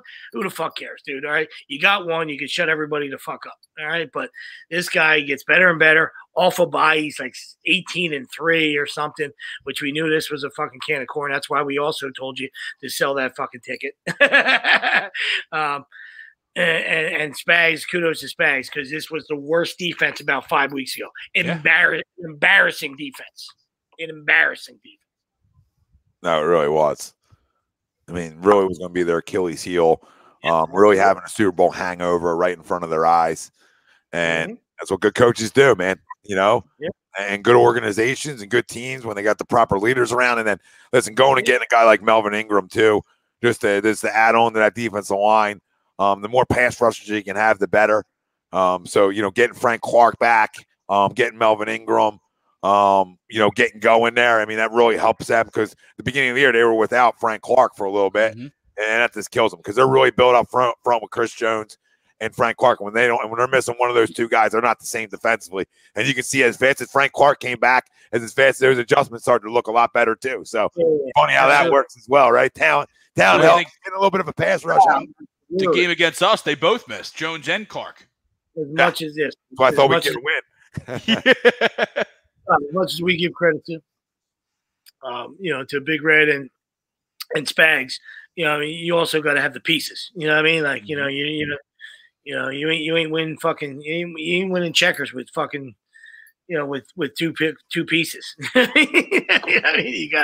You gotta have some, you gotta have some moves you're able to make and some personnel and some things that you can get creative with, to make some things happen. You know what I mean? On that side of the ball. Yeah, Bill, he threw for a lot of yards there, Bill. That's the thing. Like the guy's a slinger. I mean, I've never been a big Gardner guy because one, he wasn't winning games. But I mean, we love you, buddy. We love you. And listen, feel free. This is why it's why this fucking platform is the fucking greatest. All right, because we can do that kind of stuff. You can tell Tom to fuck off. He can tell you to fuck off. You can circle back, right? Like the Buffalo Bills. Nobody circles the wagons like Billy Middlebrook. He comes completely back around. And that's all we were saying was, hey, listen, do we know what mustache is? I don't think we do. You know what I mean? And that's not saying taking anything away from Hurts or anything. We're not saying that mustache should start, right? But I thought, you know, he was in a bad situation. So I don't know if we know what he is. That's all we were saying. You know what I mean? Me and Greg landed on one side because I can't believe I'm on the same side as Greg. I mean, holy crap. No wonder it's fucking snowing in Hawaii.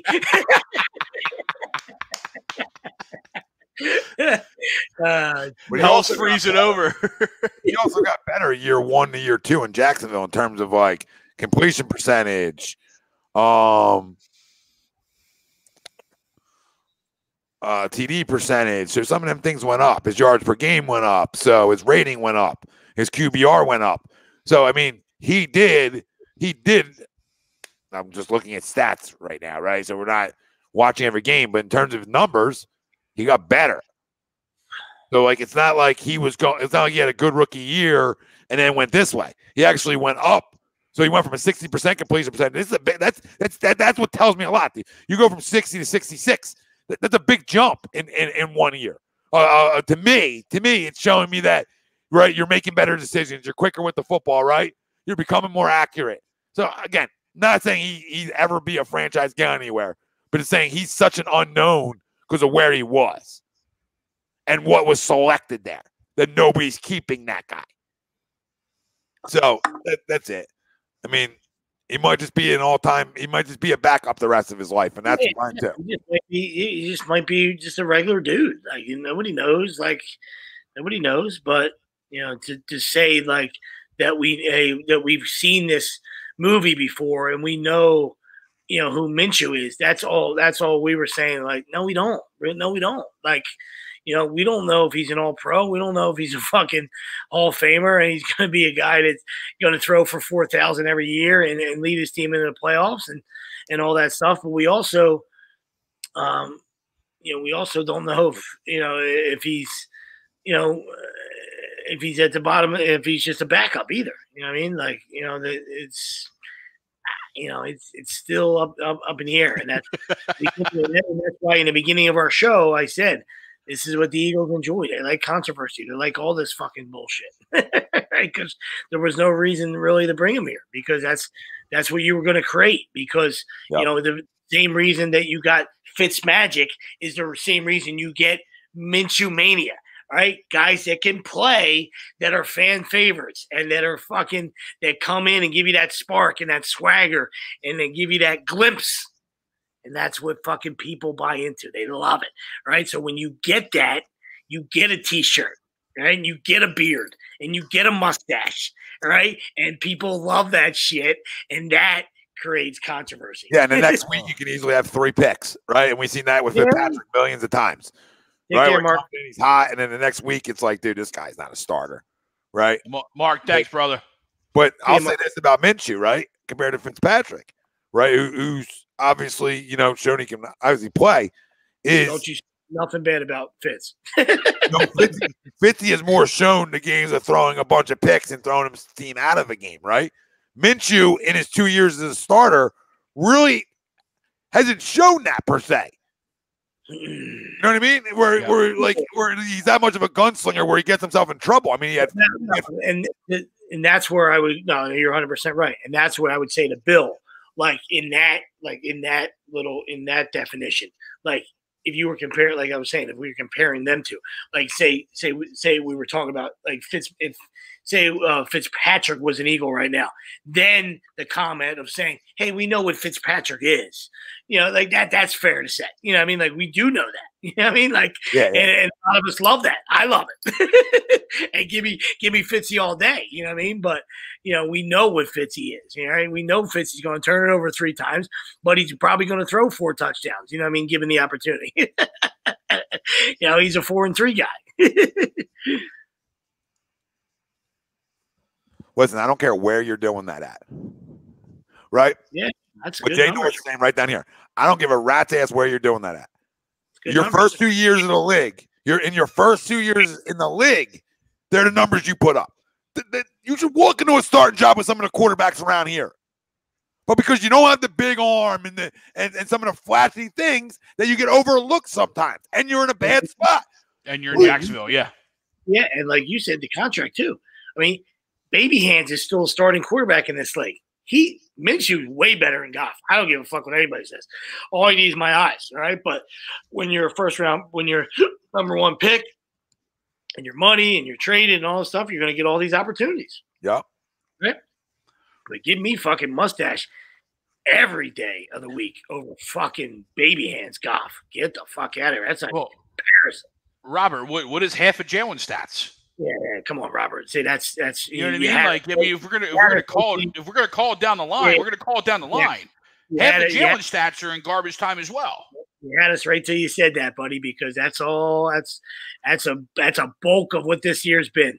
All right, and if you don't see that, doesn't mean that he's not making plays. Doesn't mean he's not doing it at different points in the game. Right, but a majority of there was a 5-week stretch where it was all fucking Garbaggio time, Garbaggio fantasy football time, and that's just reality. Yeah, listen, I mean, he was on a bad team, so I told you a stat last year that there was a point in time in the year where he didn't throw a completion with the lead. That changed, right? But there was a point in time where he was. That's why today showed me something, right? Because he was in a little bit of a gunfight early on. And he was able to retake the lead, right? And that's important to me when I look at a starter, answering that bell early on, okay? And there's a point last year where, when you're in a situation like that, you say, hey, Tom, it's easy to have good numbers. It's not easy to have numbers like that, though, especially in a losing environment, right? That even tells me more that you're focused on getting better, right? Even though everything around you isn't getting better, he looked from numbers-wise, year 1 to 2, that he would focus on getting better as a quarterback. So, listen, quarterbacks a lot judge off of wins, losses. I get that. But when you're young, too, and you're in a situation like that, you can't be judged off of your wins and losses either. Right? Just like Trevor Lawrence isn't going to be this year. Right? Now, hit me next year with Lawrence starting to be judged more off of getting them to 500. Make sense? Right? Then next year, he's got to take a jump. Now you got to be a leader and because you're the number 1 pick of the draft and rally up the guys around you and make guys around you better. Well, you saw, you saw what Andrew Luck did. That's Andrew Luck, same thing. You know what I mean? Had a terrible offensive line, had a rough first year. Same with Peyton Manning. You get into those 1 in 15s and you get into those high pick rookie years, right? But you're an elite talent and you start to turn the corner. So yeah, to your point, absolutely, I agree 1,000%. That's what Sunshine's got to do. Absolutely.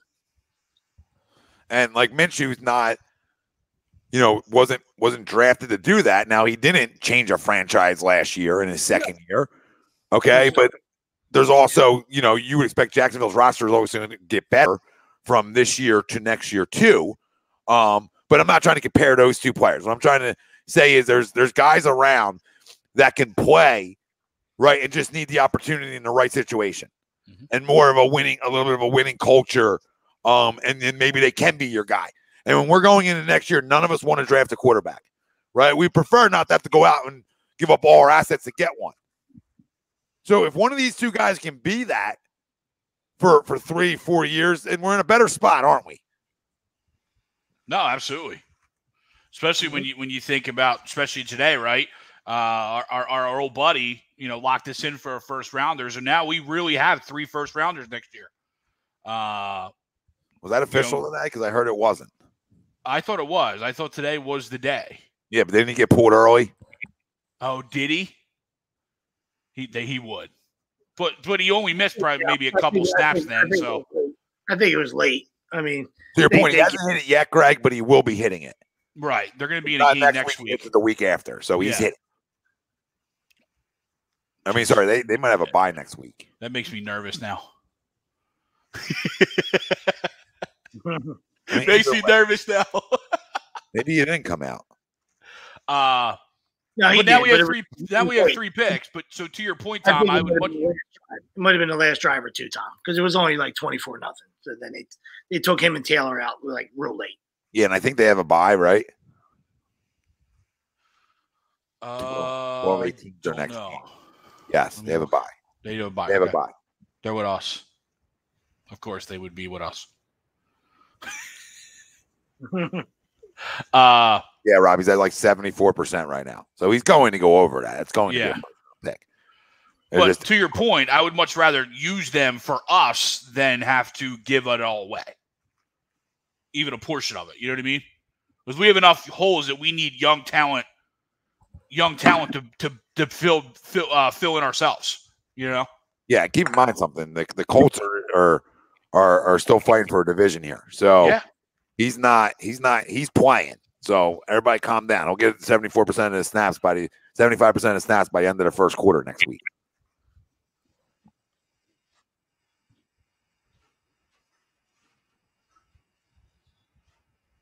Oh, maybe he won't. I'm pretty confident we get it. Come on, Kyle. You gotta throw that out in the universe. Come on, man. Don, I think Zach Wilson has potential. I do. Yeah. I think he's got enough zip on his ball, Sly, I'm in the position, I know this is like so cliche, but I got to take the best player available spot when I'm trying to, take my team in a different direction. So if one of those picks was the best player available out of those 3, and I'm selecting and I'm using all 3 first, then that's the way I got to go, isn't it? You know what I mean? I'll always I'm going to stand by that. Outside of the quarterback, right? Drafting a quarterback with those first 4 picks, it's literally, hey, best guy on the board. All right, I'm not going to shy away from it because I don't think we have anything outside of 6 that is guaranteed over there. You know what I mean? I like what we've seen from Quez in year 2. So, but again, what is that, right? What is Quez long term? So to your point, Sly, and to Tommy's point, if one of those spots and Jamison Williams or Johan Dotson, right, one of those guys is sitting there, sure, why not? I'm not gonna say no.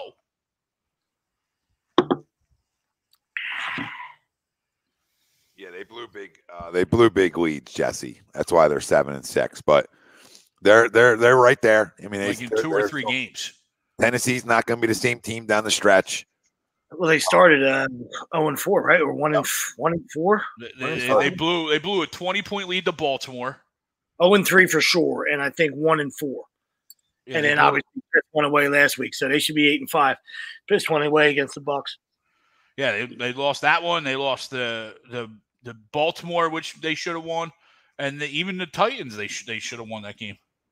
Umberto, I would say our biggest defensive need, and I'll say this, and I know it's other ones, but it's always going to be defensive line to me, because creating pressure and stopping stuff up front is always a success to winning. Right. Now, I understand we really need linebacker and safety. I'm not debating that. But if you're asking me to prioritize, I'm always going to go, if all players are equal, then I'm going to go with the D end or the D tackle that can disrupt. Give me Aiden Hutchinson. You know what I mean? I'm going to go with the disruptive guy. Yeah. Looks just like his dad. He's a beast. Oh, my God. No, and Tommy, you're absolutely right. And you look at our defensive line. Brandon Graham, if he comes back, he's 75 years old. Yeah. Right. But in reality, he's north of 35 off of an Achilles, right? We know how that is in the baseball. Yeah. We know how that is in baseball, let alone football in the trenches. Yeah. Derek Barnett hasn't been re-signed yet and probably won't be re-signed, so he's gone. Yeah, gone. Right? So you're going to have Josh Sweat, and you're going to have the kid we drafted this year, not Milton Williams because he's inside. But then you move inside. Fletcher's more than likely gone this offseason, but we've seen his play decline even if he is here. You have Hargrave is there, and then you have Milton Williams. So, yeah, I mean, you're absolutely right. We need something up front to go along with everything else. Yeah, well, like I said, I say every week when this comes up, we got plenty of time to get there. For sure. So that's why people are like, Tom, well, why you start Gardner Minshew? So until we're going to segue into our college and our crumb in a minute here, but I'll stand by why I said what I said. I'm trying to figure out anyway into the playoffs. If somebody else has a different agenda, that's not the agenda that's ever on my plate, right? I'm always on being a playoff team is way better than not being a playoff team for a bunch of reasons, right? If I had one first-round pick and I really needed to be top 5, then it's a different conversation, right? I guess. But those teams, I'd much rather be the team that's not constantly in the top 5 and that's still attractive because I have a lot of money next year. I want to be somewhat attractive to people, right? And I'm sure they're not going to be attractive not being a playoff team.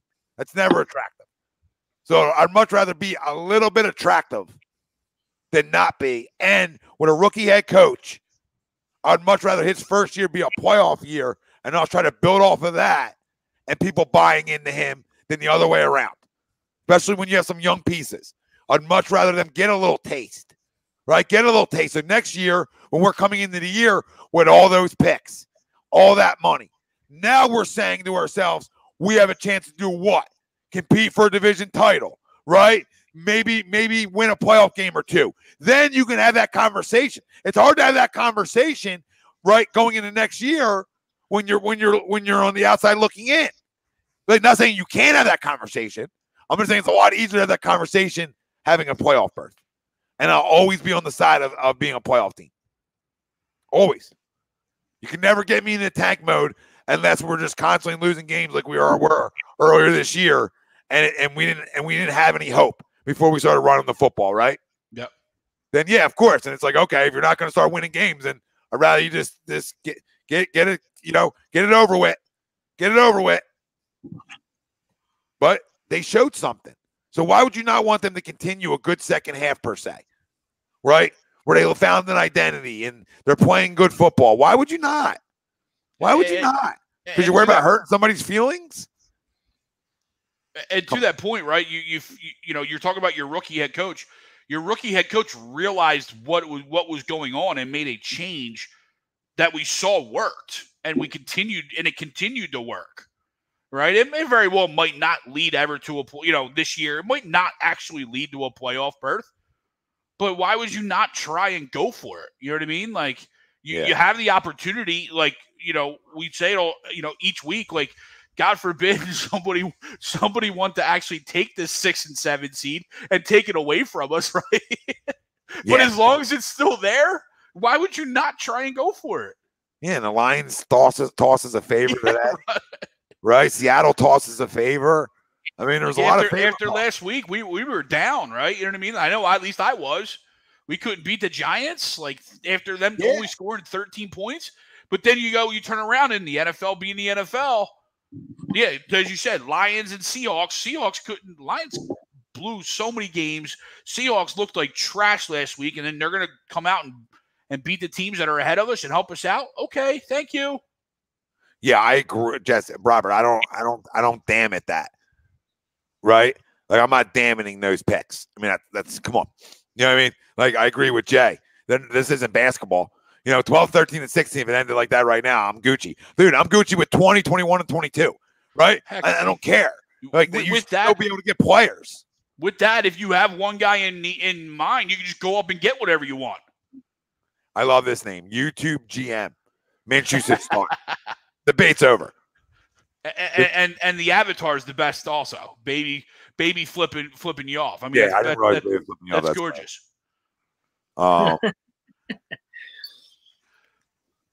Yeah, how about right now? The Jets and the Giants got 4 in a row from 4 to 7. And you got to believe that the Cowboys are going to toss you a bone next week too. 4, 5, 6, 7. Right? I mean, I would assume the Cowboys are going to be watching it next week. Not guaranteeing it. It's going to be a close game probably, but you almost should get help from them. Right? And you got a whole week. You got a whole extra week to get ready for Washington. So you should have a leg up on that. If you're a good coaching staff and you come out of buys the right way, right?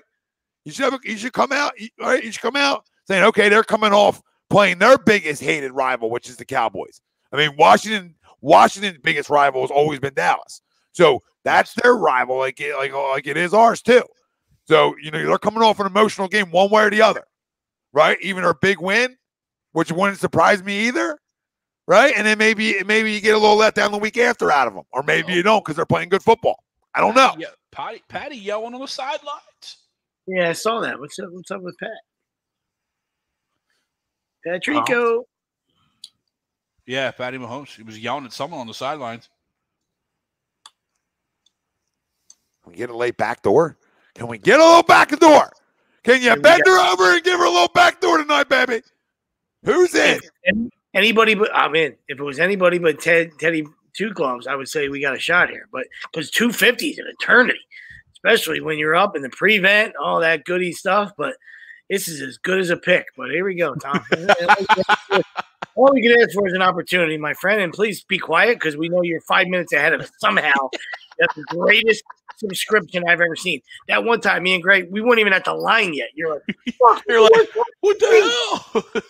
Yeah, I'm on the backup generator, essentially. I'm on the backup TV. He got up to the center, didn't even tap his ass yet, and we were like, "Fucking worst play ever." And me and Greg were like, "That was cool." What a fucking shithole! Get out of there. Get upfield, dude. Javante, that's my guy. A little hustle here, guys. Love that. You should leave Melvin Joe. And when you're talking about. We're talking about, guys winning jobs and stuff. There's a perfect example. Like, listen, Front Melvin has had a good career. You know what I mean? But this kid's a fucking rookie. Let him play, dude. And you can see without Melvin, ball hawking, fucking pigging his fucking goal line touches and all this stuff. This guy's had a monster game. Right? Let the kid play. Why did the clock run under 2 minutes? How does it run under? There we go. A little fixaroo. That boy, Jerry. Did you notice that the play Kelsey got hurt? Did you see the ref waiting for it to go to 2 minutes, but yet the training staff was running onto the field? Like he was waiting for it to go to 2 minutes, so he didn't have to stop the clock and then re-snap. And I don't know if anybody else called it. I called it. He was just like, "Can you please get off the field? Let's just get down to 2 minutes so I can blow it dead." Look at fighting Ron Rivera's at 6 right now. What a monster game in 2 weeks. Oh yeah, well, and it starts with being a monster game next week between them and Dallas because you're essentially Dallas fans. I mean, we're as Eagles fans, you're essentially Dallas fans next week. You just are. Yeah. You got a better chance of catching Washington than you do Dallas because you play them twice. No, you're right, but you're also close enough where if Washington wins, that puts Dallas at 5 losses. You know what I mean? True. I hear you. Games is hard to catch up. Right? Loss is hard to catch up to me. I just don't think you got a chance to catch them. If you played them twice still, then yeah. Right? Because then you still okay, if you go beat them twice. Washington, you play twice. That's why you got the little leg up. But you're right. I mean, reality, whoever wins, it's still a win because you're not far away from Washington either with 2 to play. So any way you slice it, it's going to be a good week. And you're right, 2 weeks from now, what a game. What a game. What a game. Get the ball in your fucking hand, Teddy. Oh God, dude, me and Greg need earplugs. We need earmuffs. We're good. We're moving up. It was like doing a live stream on Wednesday with the Sixers game. Tommy's like, "Look, get Greg off the stream. Get Greg off the stream." Nick, I was 20 minutes ahead. I mean, well, you were yelling, get out of bounds, and me and Greg still haven't. We still didn't snap the ball yet. So. Do we want to do one game ball, one fumble each? Since we're shit. You too. Let's be pigs. Fuck it. we can do whatever you want on Wednesday, Mr. Baseball. Yeah, I love you. Speaking of baseball, Dick Allen fell one vote short again for the Hall of Fame. I think that was his last chance. Dick Allen is not in the Hall of Fame, which is my first game ball's got to go to the Detroit Lions and Dan Campbell, right? And, just what you've been through in so many tight games to finally get one. Good for them. Good for a loyal fucking fan base too. But that's an easy game ball for me. No, and you're 100% right. And listen, and to my college football rant last night, Dan Campbell was the opposite. Now most would look at him as the village idiot. You know what I mean? Like, what are you doing? Like, he went for it on his own 30. And, and listen, he's done a lot of stupid stuff. You know what I mean? Like, so I don't look at just the passion and the fact that, he comes unglued, and I love the dude, the all of a sudden, try to give him accolades for that. You know what I mean? But listen, I give the guy fucking courage. You know what I mean? He fucking said, hey, we're fucking 0-10-1. All right? He went for it on his own fucking, on his own 30, and it almost cost him the game, right? Because, you were only fucking 2 points up, and then allowed the Vikings that short field, and, they did their thing, and then, they came back and was able to have a happy ending, all right? But, to your point, absolutely 100%. Nice. That's a good one right there. Much deserved. You know what I mean? And the guy works hard, and, like I said, I know he's trying things.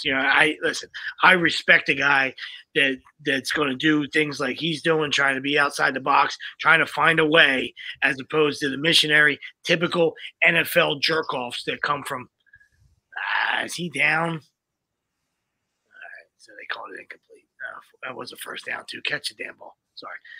As opposed to the typical retreads, and that the NFL run at, that always continue to run at you all these years. You know what I mean? They get in the good old boys club, and then this is the way on camera for this mess. I ain't gonna be on camera for this. There's no point. I mean, I need that catch. And the illegal formation, the play, the call before, it's like, what are we doing, dude? That's your son too. Not running for this, Teddy. Stop. And he's not in the game. I need you to mute. I need you to mute yourself, buddy. 4th and 8. I needed to mute yourself. Oh my God! And Jerry wasn't even in the game. What a disgrace! What does he think you're doing? What did you think you were doing, Ted? What a disgrace! Had a nice little drive going. It had all the makings of the fucking delicious backdoor, and the referees, and that's why everybody says, "Oh, sweeps, knock it off." I mean, how can it be fixed? I mean, you're asking for so much. You know what I mean? You're just asking for so much. No. Only takes one jerk off. Only takes one Tim Donahue right there. Pull the fucking yellow flag out, and the drive is over. And when you got a guy with Teddy two gloves, he can't recover from it, and the ball has to be caught. All right, so. To Teddy's credit, he threw that ball right on the nose. But it's a drive killer, right? Because they're the guys that control it, not these idiots, all right? Some of these idiots might be fucking in the tank, right? I don't know. But, it's a lot harder. It's a lot easier to get fucking Joe Schmo, the fucking zebra, in the fucking tank. That's easy. Is that the makings of a backdoor cover, though? Even when you see the line, even no you say, okay, Denver defense can keep him in it, right? And you get a late score, and they make it a 5-point game, right? But it was never really a 5-point game, right? That's how I looked at this game tonight. I know you've been here the whole time, Jesse. But that's what we were saying earlier. Like, imagine being Drew Lock. You got to retire. It's time to go work for Amazon. You know what I mean? Like, either that or just your dad, Vic Fangio hates you that much, all right? Because fucking Teddy Bridge is a fucking atrocious Atrocious. I can't scream into the camera enough. Right? And if his family is watching, we thank you for watching A2D Radio. Right? But I'm sorry. You know what I mean? Your son should have did something else. He's so fucking atrocious. But at the end of the day, he's going to be laughing all the way to the bank because he makes millions. He gets paid from the Broncos. He gets paid for everybody. He says, look at this idiot in his Dolphins hat can continue to talk about me week by week while he lives paycheck to paycheck. And you're fucking right, Teddy. But I can't, and that's why I will continue to call you a fucking shitbagger. So listen, guys, we'll get into college football real quick right now. So if you parlayed the money lines on Michigan and Cincinnati, right? Which would never happen, right? Because you look at the payout, $50 pays 907. Wow, 907. Well, right? So Cincinnati's they're 13.5, so that's got to be plus 800. 14 now. Easy. No, they're plus 450. They're plus 450. That's it? Yeah, that's low. Plus 230. That's low. What the line is? Yeah, that's low. That should definitely be $800-900. If you think Cincinnati is going to beat Alabama, you should be able to get rewarded for it, right? And plus 450 is an absolute joke. It's not, yeah. But to your point, if you parlay those dogs, that's a nice payout. So we'll go to game 1, 3:30 on New Year's Eve. You did a game ball. I mean, calm down. Oh yeah, my bad. Come on, man. Are you selfish? I got all excited. You disagreed to the poll. You guys are game ball. I got all pissed off with Teddy Bridge. He went right to college. Oh man, that's fantastic. I will give mine to the Chargers. They came east, the dreaded 1:00 time slot, which I wouldn't have gave them a plug nickel to win. The Bengals are obviously in a playoff hunt and been playing well the last couple weeks, and that's an absolute dooring right there. You know what I mean? They embarrassed them, you know, and then obviously it was 24-0. Bengals made a little run at it to make it cute, to keep the viewers there. And then, you know, Joe Mixon, you know, put it on the carpet, and then the rest was history. But a thorough whooping by the Chargers on the Bengals too. So game ball to them. And they were my fumble last week, so nice comeback for them. My game ball is going to be kind of odd, but it's going to kind of go in the mode of what Sweeps you just said about Dan Campbell. I'm going to give a game ball to Jim Harbaugh or John Harbaugh for having the cojones to go for it in 2. You know, but most guys, I mean, granted, John Harbaugh's probably got the coldest seat, you know, of all coaches right now, right? Like, not going to lose his job. But absolutely. But any other normal NFL coach kicks that, goes to overtime, plays it, whatever. He's just like, nah, let's give it a shot. Let's see what we did. Had the right play, even with the bad quarterback throw, still should have been caught. Love that. I don't know, but still, one hand. But still, that's not. It's not. So I'm gonna go Harbaugh. No, that's a great one too. In a loss. Great job out of you, because they had the number 1 seed, so that's an easy fucking kick the PAT and take your shot. You know what I mean? Mm-hmm. And that's what most people are thinking. You know what I mean? And the fact that I had the under, love everything about that move right there. Win or lose, completion or failed. All right, I was going to be a chicken. Solid. I was going to be a chicken dinner. So, you know, I saw the handwriting on the wall. I saw 2020 like you were like nobody's fucking business. I saw that fucking 8 minutes before it happened. As soon as the Steelers got it, I go, this is 2020, and I'm fucking done. I'm fucking done. This ends up 26-20. Somebody wins it with a TD, and there goes my fucking under, which was 10 points at the half. What was the line? 45? 44.5. So I mean, but you know, but to your point, absolutely. You know what I mean? You don't see it enough, and I loved every minute of it. You know what I mean? So not to do with your job. If you can't get 2 yards, fuck you, pay me. You know what I mean? And the decision they made was, and he's wide open. You know what I mean? So, you know, I know he got a hand on it, and Mark Andrews is a flat out stud. So, you know, I'm not debating that you're wrong there. It's just might need to catch it, but it's a bad throw. It's a bad throw. It's an easy throw. It is. Yeah, not on the money. Still might need you to grab that one, but either way, yep. I couldn't agree more though. Not a good throw. You need that one. That's what you're paying him the money for, right? You're paying them the money for the easy ones, right? Absolutely. We have that conversation every week. Make the easy ones, and then all the electric stuff you do becomes even better. Becomes glorious, yeah. Yeah. You can't make the easy ones, and the electric stuff does nothing for me. Yep. Another one to Ron Rivera and the Redskins. I don't care.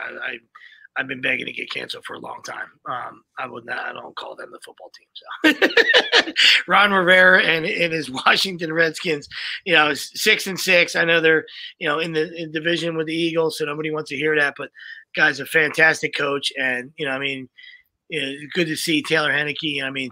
A terrible interception late in that game. And they showed Mox to come back and find a way to still win it. After the Raiders, took the lead, and not that the Raiders or anybody, but it's still a road win in the NFL. Tremendous job, by them, and setting up, like Tom said, 2 big weeks coming up for them, 2 big division weeks for them, and we'll see what they're made of with the Cowboys and the Eagles coming up. So, yeah, but this got them on their way there. My last game ball is not the NFL. Jim Harbaugh. I don't know. Did you say that, Greg, or you said John? I went with John. You went with John. Okay, good. So both brothers getting a game ball here on A2D. Jimmy, a guy who, listen, I'm not going to run from it.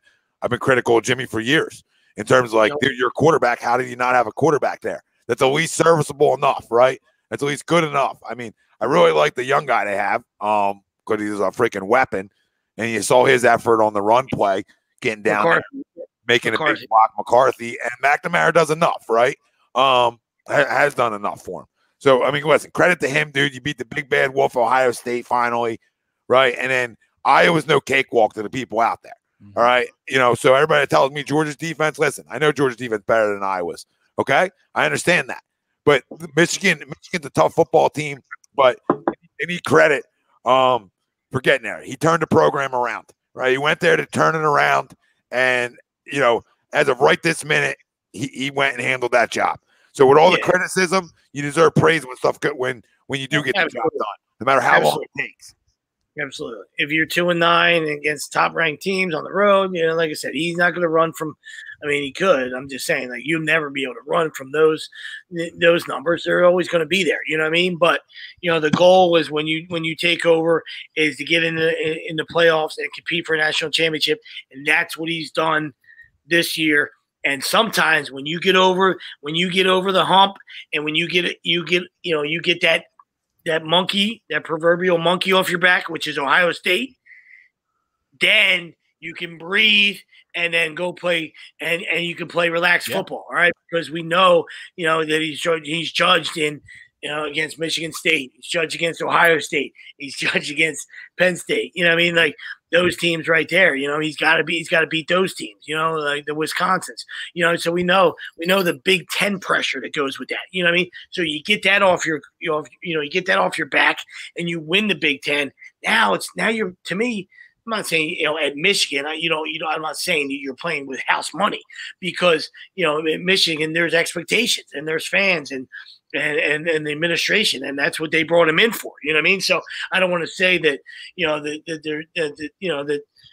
that you're playing with house money, but listen, Georgia's obviously 7.5-point favorite. You know what I mean? So now you go ahead and play your game and go shock the world. All right, because to Tom's point yesterday, that was the first real opponent that Georgia played, and the 85 Bears turned into giving up 41,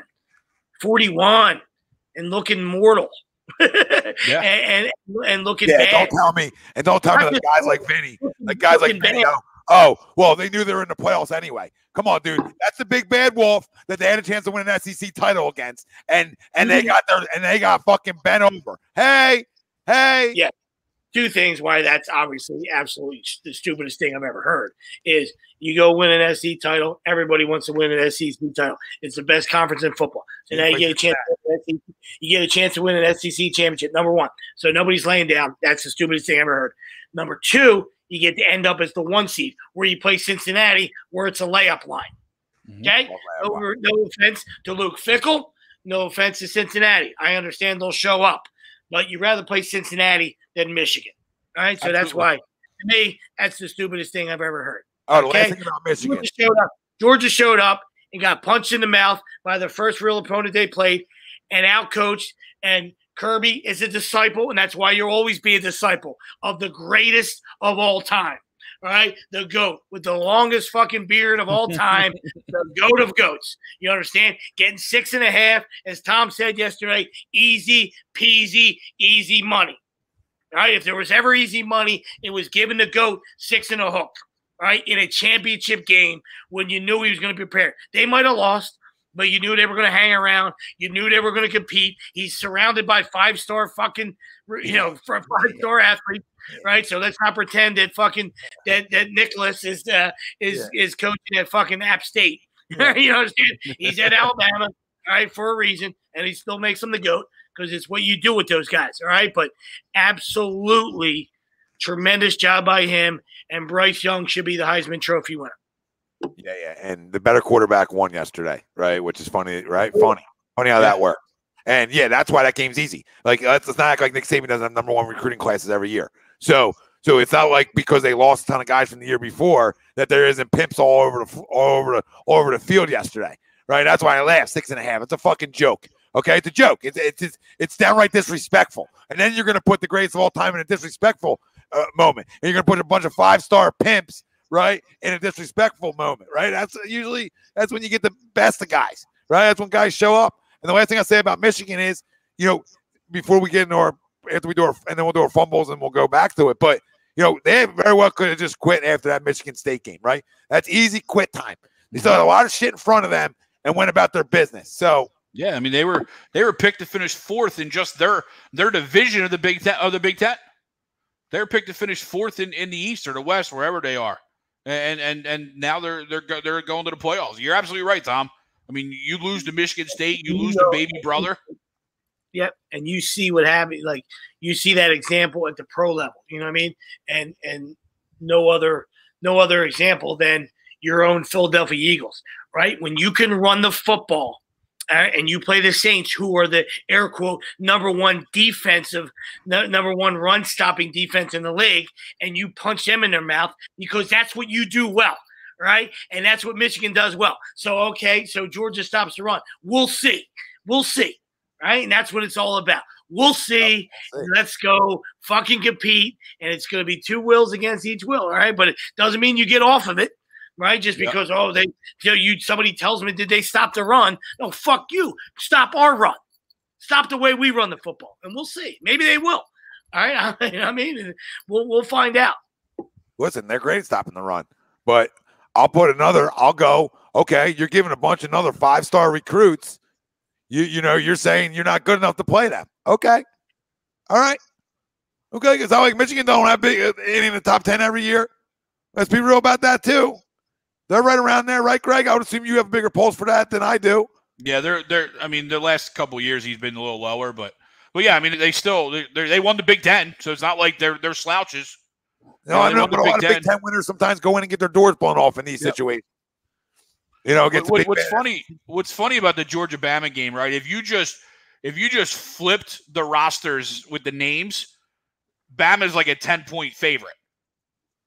You know what I mean? Like, if you would have given Bama Georgia's roster with the way the year had played out, right? I mean, Bama coming off a down game against Auburn in the Iron Bowl, and the way the year played out, if you just flipped those rosters and the Georgia guys were in Bama and the Bama guys were in Georgia, Bama is a 10-point favorite. Yeah, and that's what me and Tom were talking about yesterday, because I had jokingly said that to him, and like I said, he was on Bama all the way, and talking about the receivers, and they haven't seen receivers like this. No, agreed. And he was 100% spot on. And all I was saying was not all I was saying. I was just saying, shit, they didn't do fucking shit against Auburn. You know what I mean? Yeah. But and that was reality as well. But when you're that well coached, you know what I mean, and you give the GOAT a week to prepare for his disciple and a guy that he's had in his pocket for years. Right, he knows what he likes to do, and he knows what he can do. And he's like, "Hey, come here, little son. Come here, little son. Why I pet you? Why I pet you, and I beat the shit out of you." Telling me the better quarterback and the better coach are getting points. I'm gonna lean on that side, right? Sure. Like, you know what I mean? I'll lean on that side. A 5-star versus a walk-on, right? Yeah. Like I'll go. Okay, I'll run with you.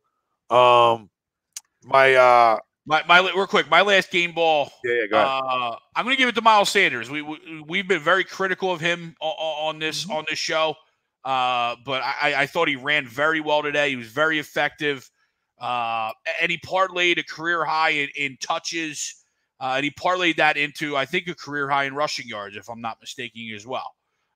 Didn't find the end zone, and especially didn't find it. It's the first TD score. Sorry, brother. Nice. But I thought this was one of his best games. And he really stepped up in a big spot. Yeah, I had a bad feeling about the first TD score when first play of the game went almost to the house. I was like, okay, that's out the window early. Yeah. I mean, there's some fumbles. There's definitely some fumbles to go around. I can spit some out and see what you guys think about them. I mean, obviously the Vikings are a big time fumble. Absolutely. You can't lose that game. You're in a playoff race. Chance to get to 500. I mean, they're winless. I don't give a shit if you're playing. I don't care if you're playing in J.C. Penney's parking lot. You know what I mean? I don't give a fuck where you're at. Like that's a game. You got the lead, and you let Jared Goff and come down there and fucking snatch your heart. You know what I mean? Yeah, there's not a lot of fumbles this week, to be honest with you. Prevent defense. Prevents you from winning. There's really not a lot of fumbles. It's not a week of like a lot of National Football League fumbles, but I'll tell you this: the fumble of the night is Zion Williamson. When you guys get a chance to go see the picture that surfaced around on Twitter of him, you got to be 300. Oh my goodness! I'm gonna send it to you guys. But let's talk about who wins each game, because we got to do that and we got to get into our crumbs.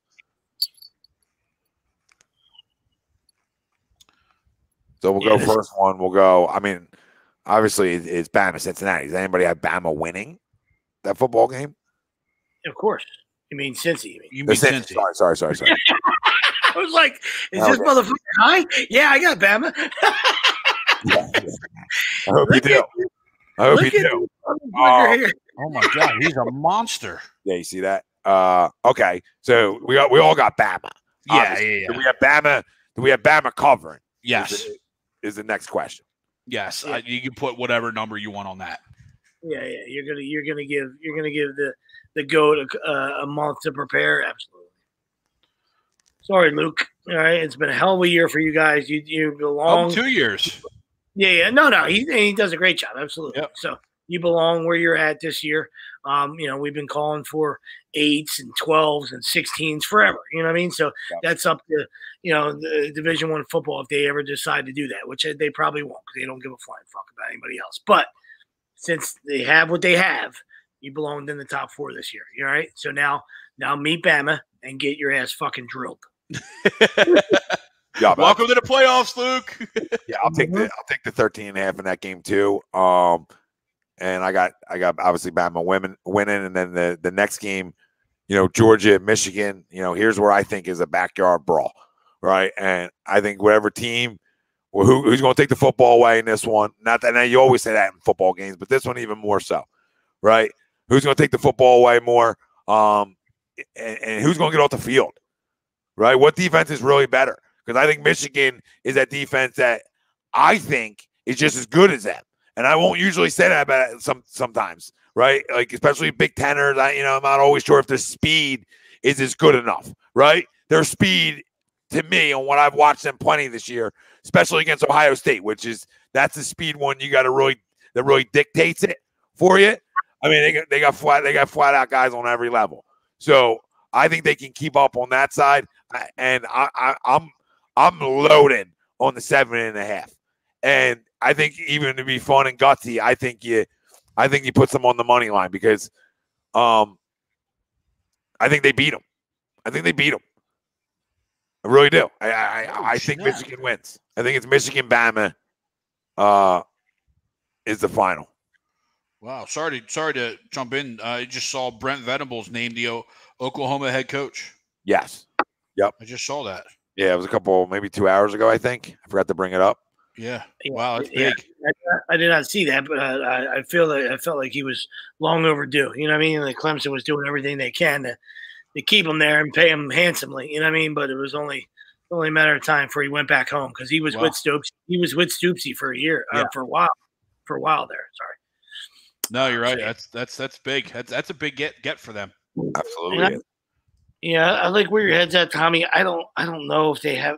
Listen, I'm hoping it's their year because they, like I said, they've got over some obstacles and they showed some toughness these last 4 or 5 weeks. And I don't know if McNamara can throw it enough because that's where obviously Bryce Young was able to separate himself. You know what I mean? So if the one game if they're not able to impose their will up front and establish the run, at least. Enough to keep them honest. I don't know if McNamara can throw it enough to get this done. All right.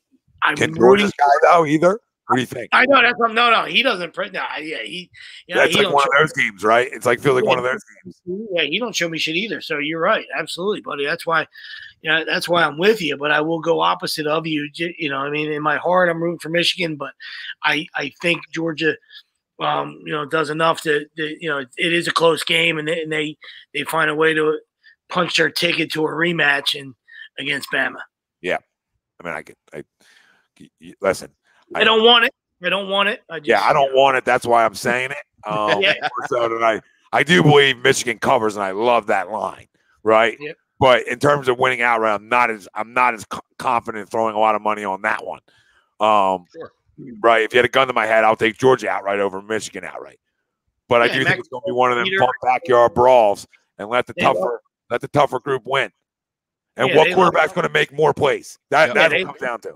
His teammates love McNamara, and he's a tremendous leader, and they will go to war. They will go to battle for him. You know what I mean? I don't know if he's talented enough. To make enough plays with his arm. I hope he is. You know what I mean? But I'm actually hoping that they fucking manhandle him up front because I love nothing better to see that too. Because I'm tired of that fucking narrative too. You know what I mean? You can't run on him. Okay, Jordan Davis is he's like fucking trying to move the sun and the moon. No, he ain't. I mean, he's good. He's good. I'm not shitting on Jordan Davis or anything they got up front. I mean, they're loaded. I get you, but these guys are also movable. Alabama showed it yesterday. Right? I mean, they show you yesterday. I mean, they're absolutely movable. Right? I'm not telling you that they're not first round picks. Alabama just completely they spread them out. They just went away from the run for a lot of it, right? That's what they did. They spread them out. So those guys up front weren't as effective because they couldn't get pressure. They couldn't get pressure on Bryce. And to your point, when you give Bryce that much time and then those weapons, he's gonna pick you apart. He's gonna pick you apart. And what was the other thing Bryce did great yesterday? He ran. Right, and the one thing McNamara can do is run. McNamara and McCarthy, they can run, so that maybe that can play into it. But listen, neither quarterback is overly impresses you, right? So which one's going to make more plays? Yeah, and I think that's where this game's going to come down to. And you're going to listen, and when you're going to try to shock the world, you got to pull out. You got to pull out some trick shit too. You know what I mean? So it's a shame that they had to show it against Iowa, but you didn't know that was early on. You didn't know that they were going to door Iowa, 42-3 and have to actually show that, you know what I mean? But, the running back, he might have a better arm than both quarterbacks. That was a fucking 75-yard fucking dart that he fucking threw. Amazing. Absolutely. Credit to Edwards. In terms of this game, I can't root for Michigan. I can't pick Michigan. So I'm going Georgia, and just because I hate Michigan, I'm going to say Georgia covers, and bounces back. 8 hat. 10 years. 10 years. It's a double fuck you. It's a double fuck you, Greg. This is a double fuck you. Don, get this motherfucker. Yep. 10 years, right? Yep. Thanks, Tom. Well, you won't even you won't even give Jimmy any credit. You're over here crowning his fucking brother for going for it on 2, but for 2. No credit to Jimmy. Nope. Don, get this motherfucker canceled, would you? It's unbelievable. But I hear you. There's also that very good chance they don't cover that football game too. So, But since you're so on the other side, I love the cover now. I love the cover, and I'm starting to now. You're starting to outright me. Starting to feel an outright. I just don't. To be honest with you, though, I don't know if Jimmy's got 2 big or 3 big games in him in a year, right? Ohio State, and then I mean the Big Ten championship was a big game, but the game wasn't really close ever. No, you're right. So I just don't know, with as much as we've seen him down in big games, I just don't know if he's got another one in him. Yeah. Good point. I hear you. So in my scenario, then I would see Michi's hurt. That's a huge loss for them. So I see, Kirby and Georgia, cutting down hoisting it. Getting that crystal trophy and fucking hoisting it, you know what I mean, and getting a little revenge, as much as he jerked off Saban and stuff like that, I mean, he still fucking bleeds, I mean, he's blood's still red, you know what I mean, I think that that Georgia would figure it out, and in the time that they. In the time they'll be allotted, you know what I mean? The loss of Mechie is huge. But another close game, yeah. Mechie has a huge loss, but you got to find a way to stop Williams too, though. He did what he wanted to do. They still got plenty. They still got. I mean, Mechie's. Mechie. They got guys on top of guys. Yeah. No, yeah. They definitely have guys. They'll have more speed out there. But again, it'll come down to Bryce Young, right? And But I hear you. But without Mechie, they'll be able to double Williams, and then, like you said, another 5-star guy that's been carrying fucking Gatorade this whole time will have to fucking step in and be like, "Hello, my turn. Hello, my turn. I'm next." Somebody will come on and catch 5 touchdowns on that game. Yeah, I mean, there's the next guy up next year. Yeah, fucking Christ. It's I guess it's a good problem to have. Very good problem. But they're good either way. I think you're gonna get a good national championship game, no matter who you got out there in terms of Bama versus Michigan or Bama versus Georgia, and I think that Cincinnati game could be close early on, and then I think Alabama imposes their will over a period of time. But I could see that game being a little closer early on. And we'll see if Bama has a little letdown defensively in that football game, which I don't think they will, but we'll see if they have a little bit of one. That's the only thing that could scare me in the covering that, right? Yeah. In terms of covering that's my only scare is a backdoor. Cincinnati's offense really being for real, right? Yep. We think they're for real, but how for real are they, right? We don't know. We're going to find out. Yep, you're right. They got better as the year went on, because early on they were like the Chiefs, Alabama. They were like, "Oh, this might be the worst defense that Saban's ever had," and then he started to figure it out. And like I said, 4 stars and 5 stars started to say, "Hello, fellas. We are 4 and 5 stars. We should start to play." and they've started to figure it out. So absolutely have. So we'll see what Cincinnati does, and either way, like we said, you got your top 4 teams. I mean, there's no argument. And it's right for this year. Where you guys heads at in terms of crumbs this week? As we circle into the 3-hour mark here. And the 3-hour tour. Oh, man, I thought I had somebody early in the week too. That's why I got to start fucking putting Post-its on the fucking fridge, because then sometimes I forget.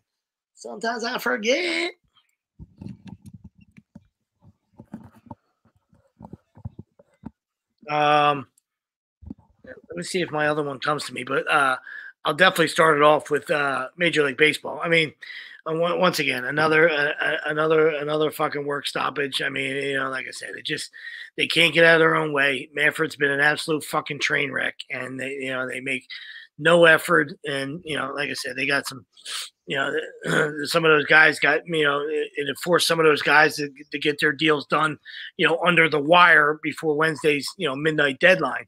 But still, just an absolute, once again, disgrace. Anytime you have a work stoppage, you're going in the wrong direction.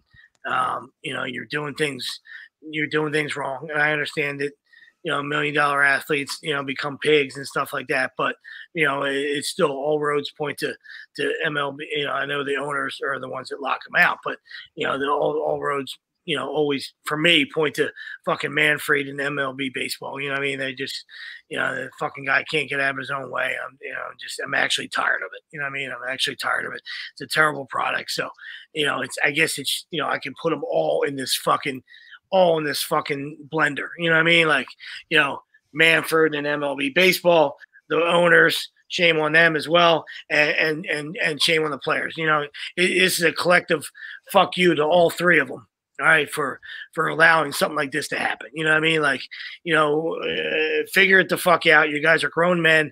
All right, concentrate on putting a better product on the field. All right, and stop with all the fucking bullshit and stuff like that, and like turn it into, make it America's pastime again. Where the average fan doesn't hate it. You know what I mean? We're baseball junkies, so it doesn't phase us, you know what I mean? But, find a way to put a better product out there for the casual fan. You know what I mean? That, I understand that everybody wants, drive through and they want fucking microwave shit and they want everything instant fucking potatoes, instant fucking oatmeal. I get that. You know what I mean? But there's still a way to find a way to do both. You know what I mean? To get that little bit of instant fucking cereal and to fucking keep it still pure, the game we love, and kind of comboed a little bit there. And to get that fucking interest level where it needs to be again, Yeah, that was gonna be my crumb.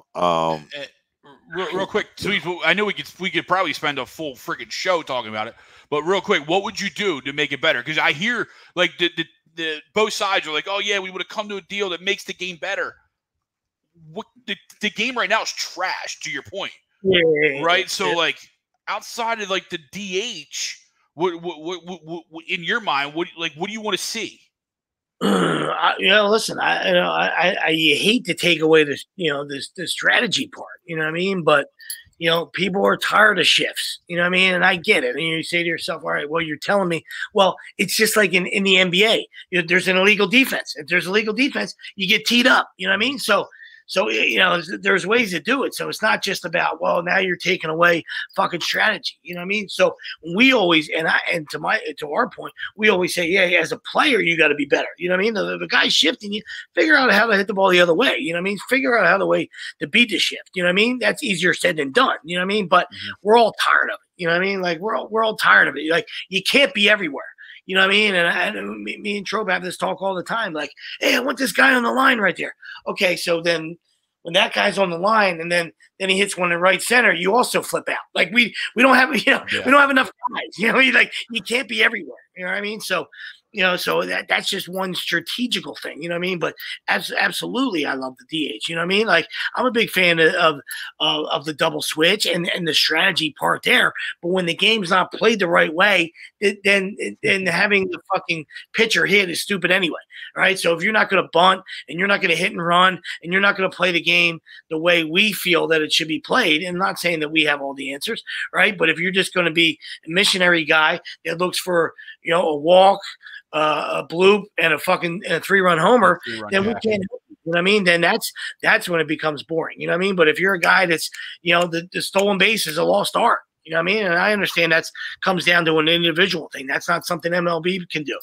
All right. But, like I said, when we're talking, I don't have no interest in, you gotta throw to 3 guys. I think that's fucking stupid. All right. If you want to make, but I do think that, starters, whether, if you're getting fucking lit up, that's where it becomes a gray area. If your guy's getting lit up, then you should obviously, you should be able to take your guy out. I'm not saying you got to keep a guy in for 6 innings that's getting fucking shellacked. But if you got a guy that's fucking cruising and a guy that's under 100 pitches, there might be a way to talk about it. Like, hey, listen, this guy needs to go 7 innings. I would maybe look at it like, because guess what? You know what motivates these motherfuckers? Wins. Right? So take away the 5-inning win and make it 7 innings. You got to go 7 to get a win. Right? And then guess what? That guy will be a little hesitant to come out to the mound and get the ball because he doesn't want to be public enemy number 1 in the locker room.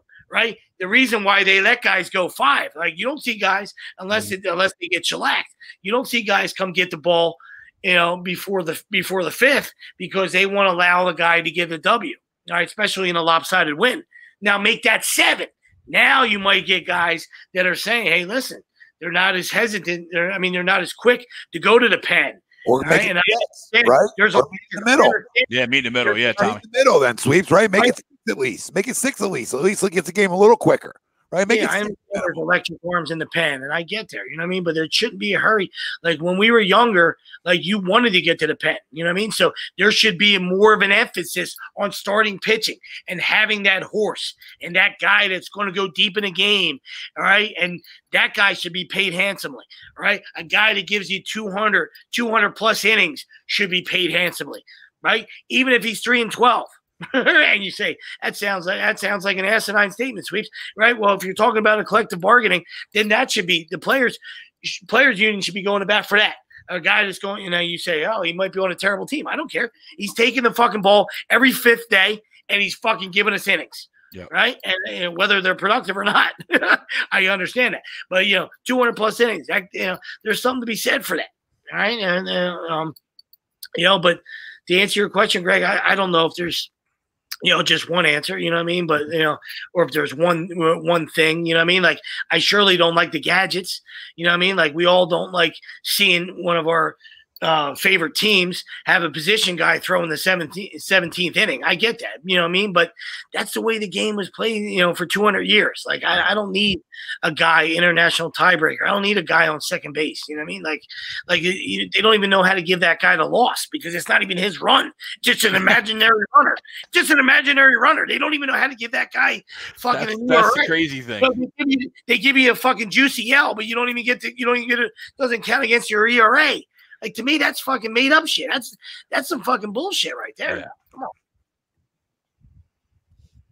Great. Yeah, it's gonna be tough. It's gonna be tough. I mean, we could obviously with our group, we could spend hours on it. Did you go, Tommy? No, mine was gonna be the baseball too. So he touched on everything possible. Which is absolutely. That was definitely one of them. One of mine was gonna be the Dick Allen. He should definitely be in the Hall of Fame. But my major one's going to be the NCAA in college football. I mean, with all the moving that happened before the season was even done, has just absolutely just taken away, the bowl season. I mean, thank God the top 4 teams aren't going to be, impacted by this. But what if Luke Fickell what if Notre Dame was waiting for Luke Fickell, right? And the only chance they had to do was interview him this week. And then he takes the job, and now Cincinnati's in the playoffs with no coach, right? I mean, like Notre Dame, granted they found their guy, but his first game potentially could have been a playoff game. Are you shitting me right now? Like, Oklahoma was before they hired Venable was up to like almost $400,000 to Bob Stoops to come back for one game if they would have made the playoffs, like to coach the bowl game, like. What is going on with college football and these coaches? And I understand there's a timing aspect and there's a recruiting aspect to all this, right? Do it right. And like you said, to your point, Billy Napier, Louisiana Lafayette, took the Florida job. Yeah. He coached fucking yesterday and he told Florida, no ifs, ands, or fucking buts about it. Well done. I want to finish what the fuck we started. And a conference championship is what we play for. You understand? We don't have an opportunity to play for the national title. We get a chance to win the fucking conference, and that's what I'm doing. All right? And if you don't want to hear that, then I'm not coming. All right? And he was able to do double duty and double dip in there. So I understand it's a conflict of interest. I get it, but I couldn't agree with you more. It's fucking dirty pool, and I don't like it. It should have to wait then. Should have to wait then. There's got to be a timing period, right? Yeah, like listen, I mean, a recruit, or you're not going to change the recruiting process in 1 year anyway. Yeah. All right, and so allow kids more time to sit out and wait for that process. And that's right? The other side of it too. Is everything has to be fucking rushed. The transfer portal is becoming shit too, Greg. They could be a crumb in a week too. The transfer portal, because that's a fucking joke too. It was all tied into it because obviously the coaches can move and shake and do whatever the hell they want, but yet these kids are tied to these schools where they think the coaches are going, and then the coach leaves, then they got to enter the shithole that's the transfer portal, and then sit out a year. You know what I mean? And all this is now granted, the kids are finally able to potentially make some money on their name, which I kind of like that whole thing. But like Lincoln Riley's getting freaking what, $100 million. Brian Kelly's getting $15 million.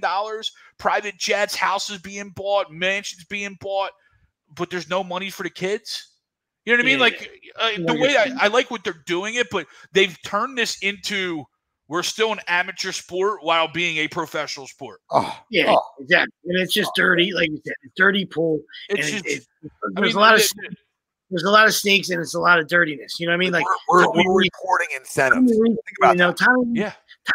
Tommy Reese didn't even know that fucking Kelly was doing that. Like he had just left a fucking recruit's house where he fucking sold Notre Dame.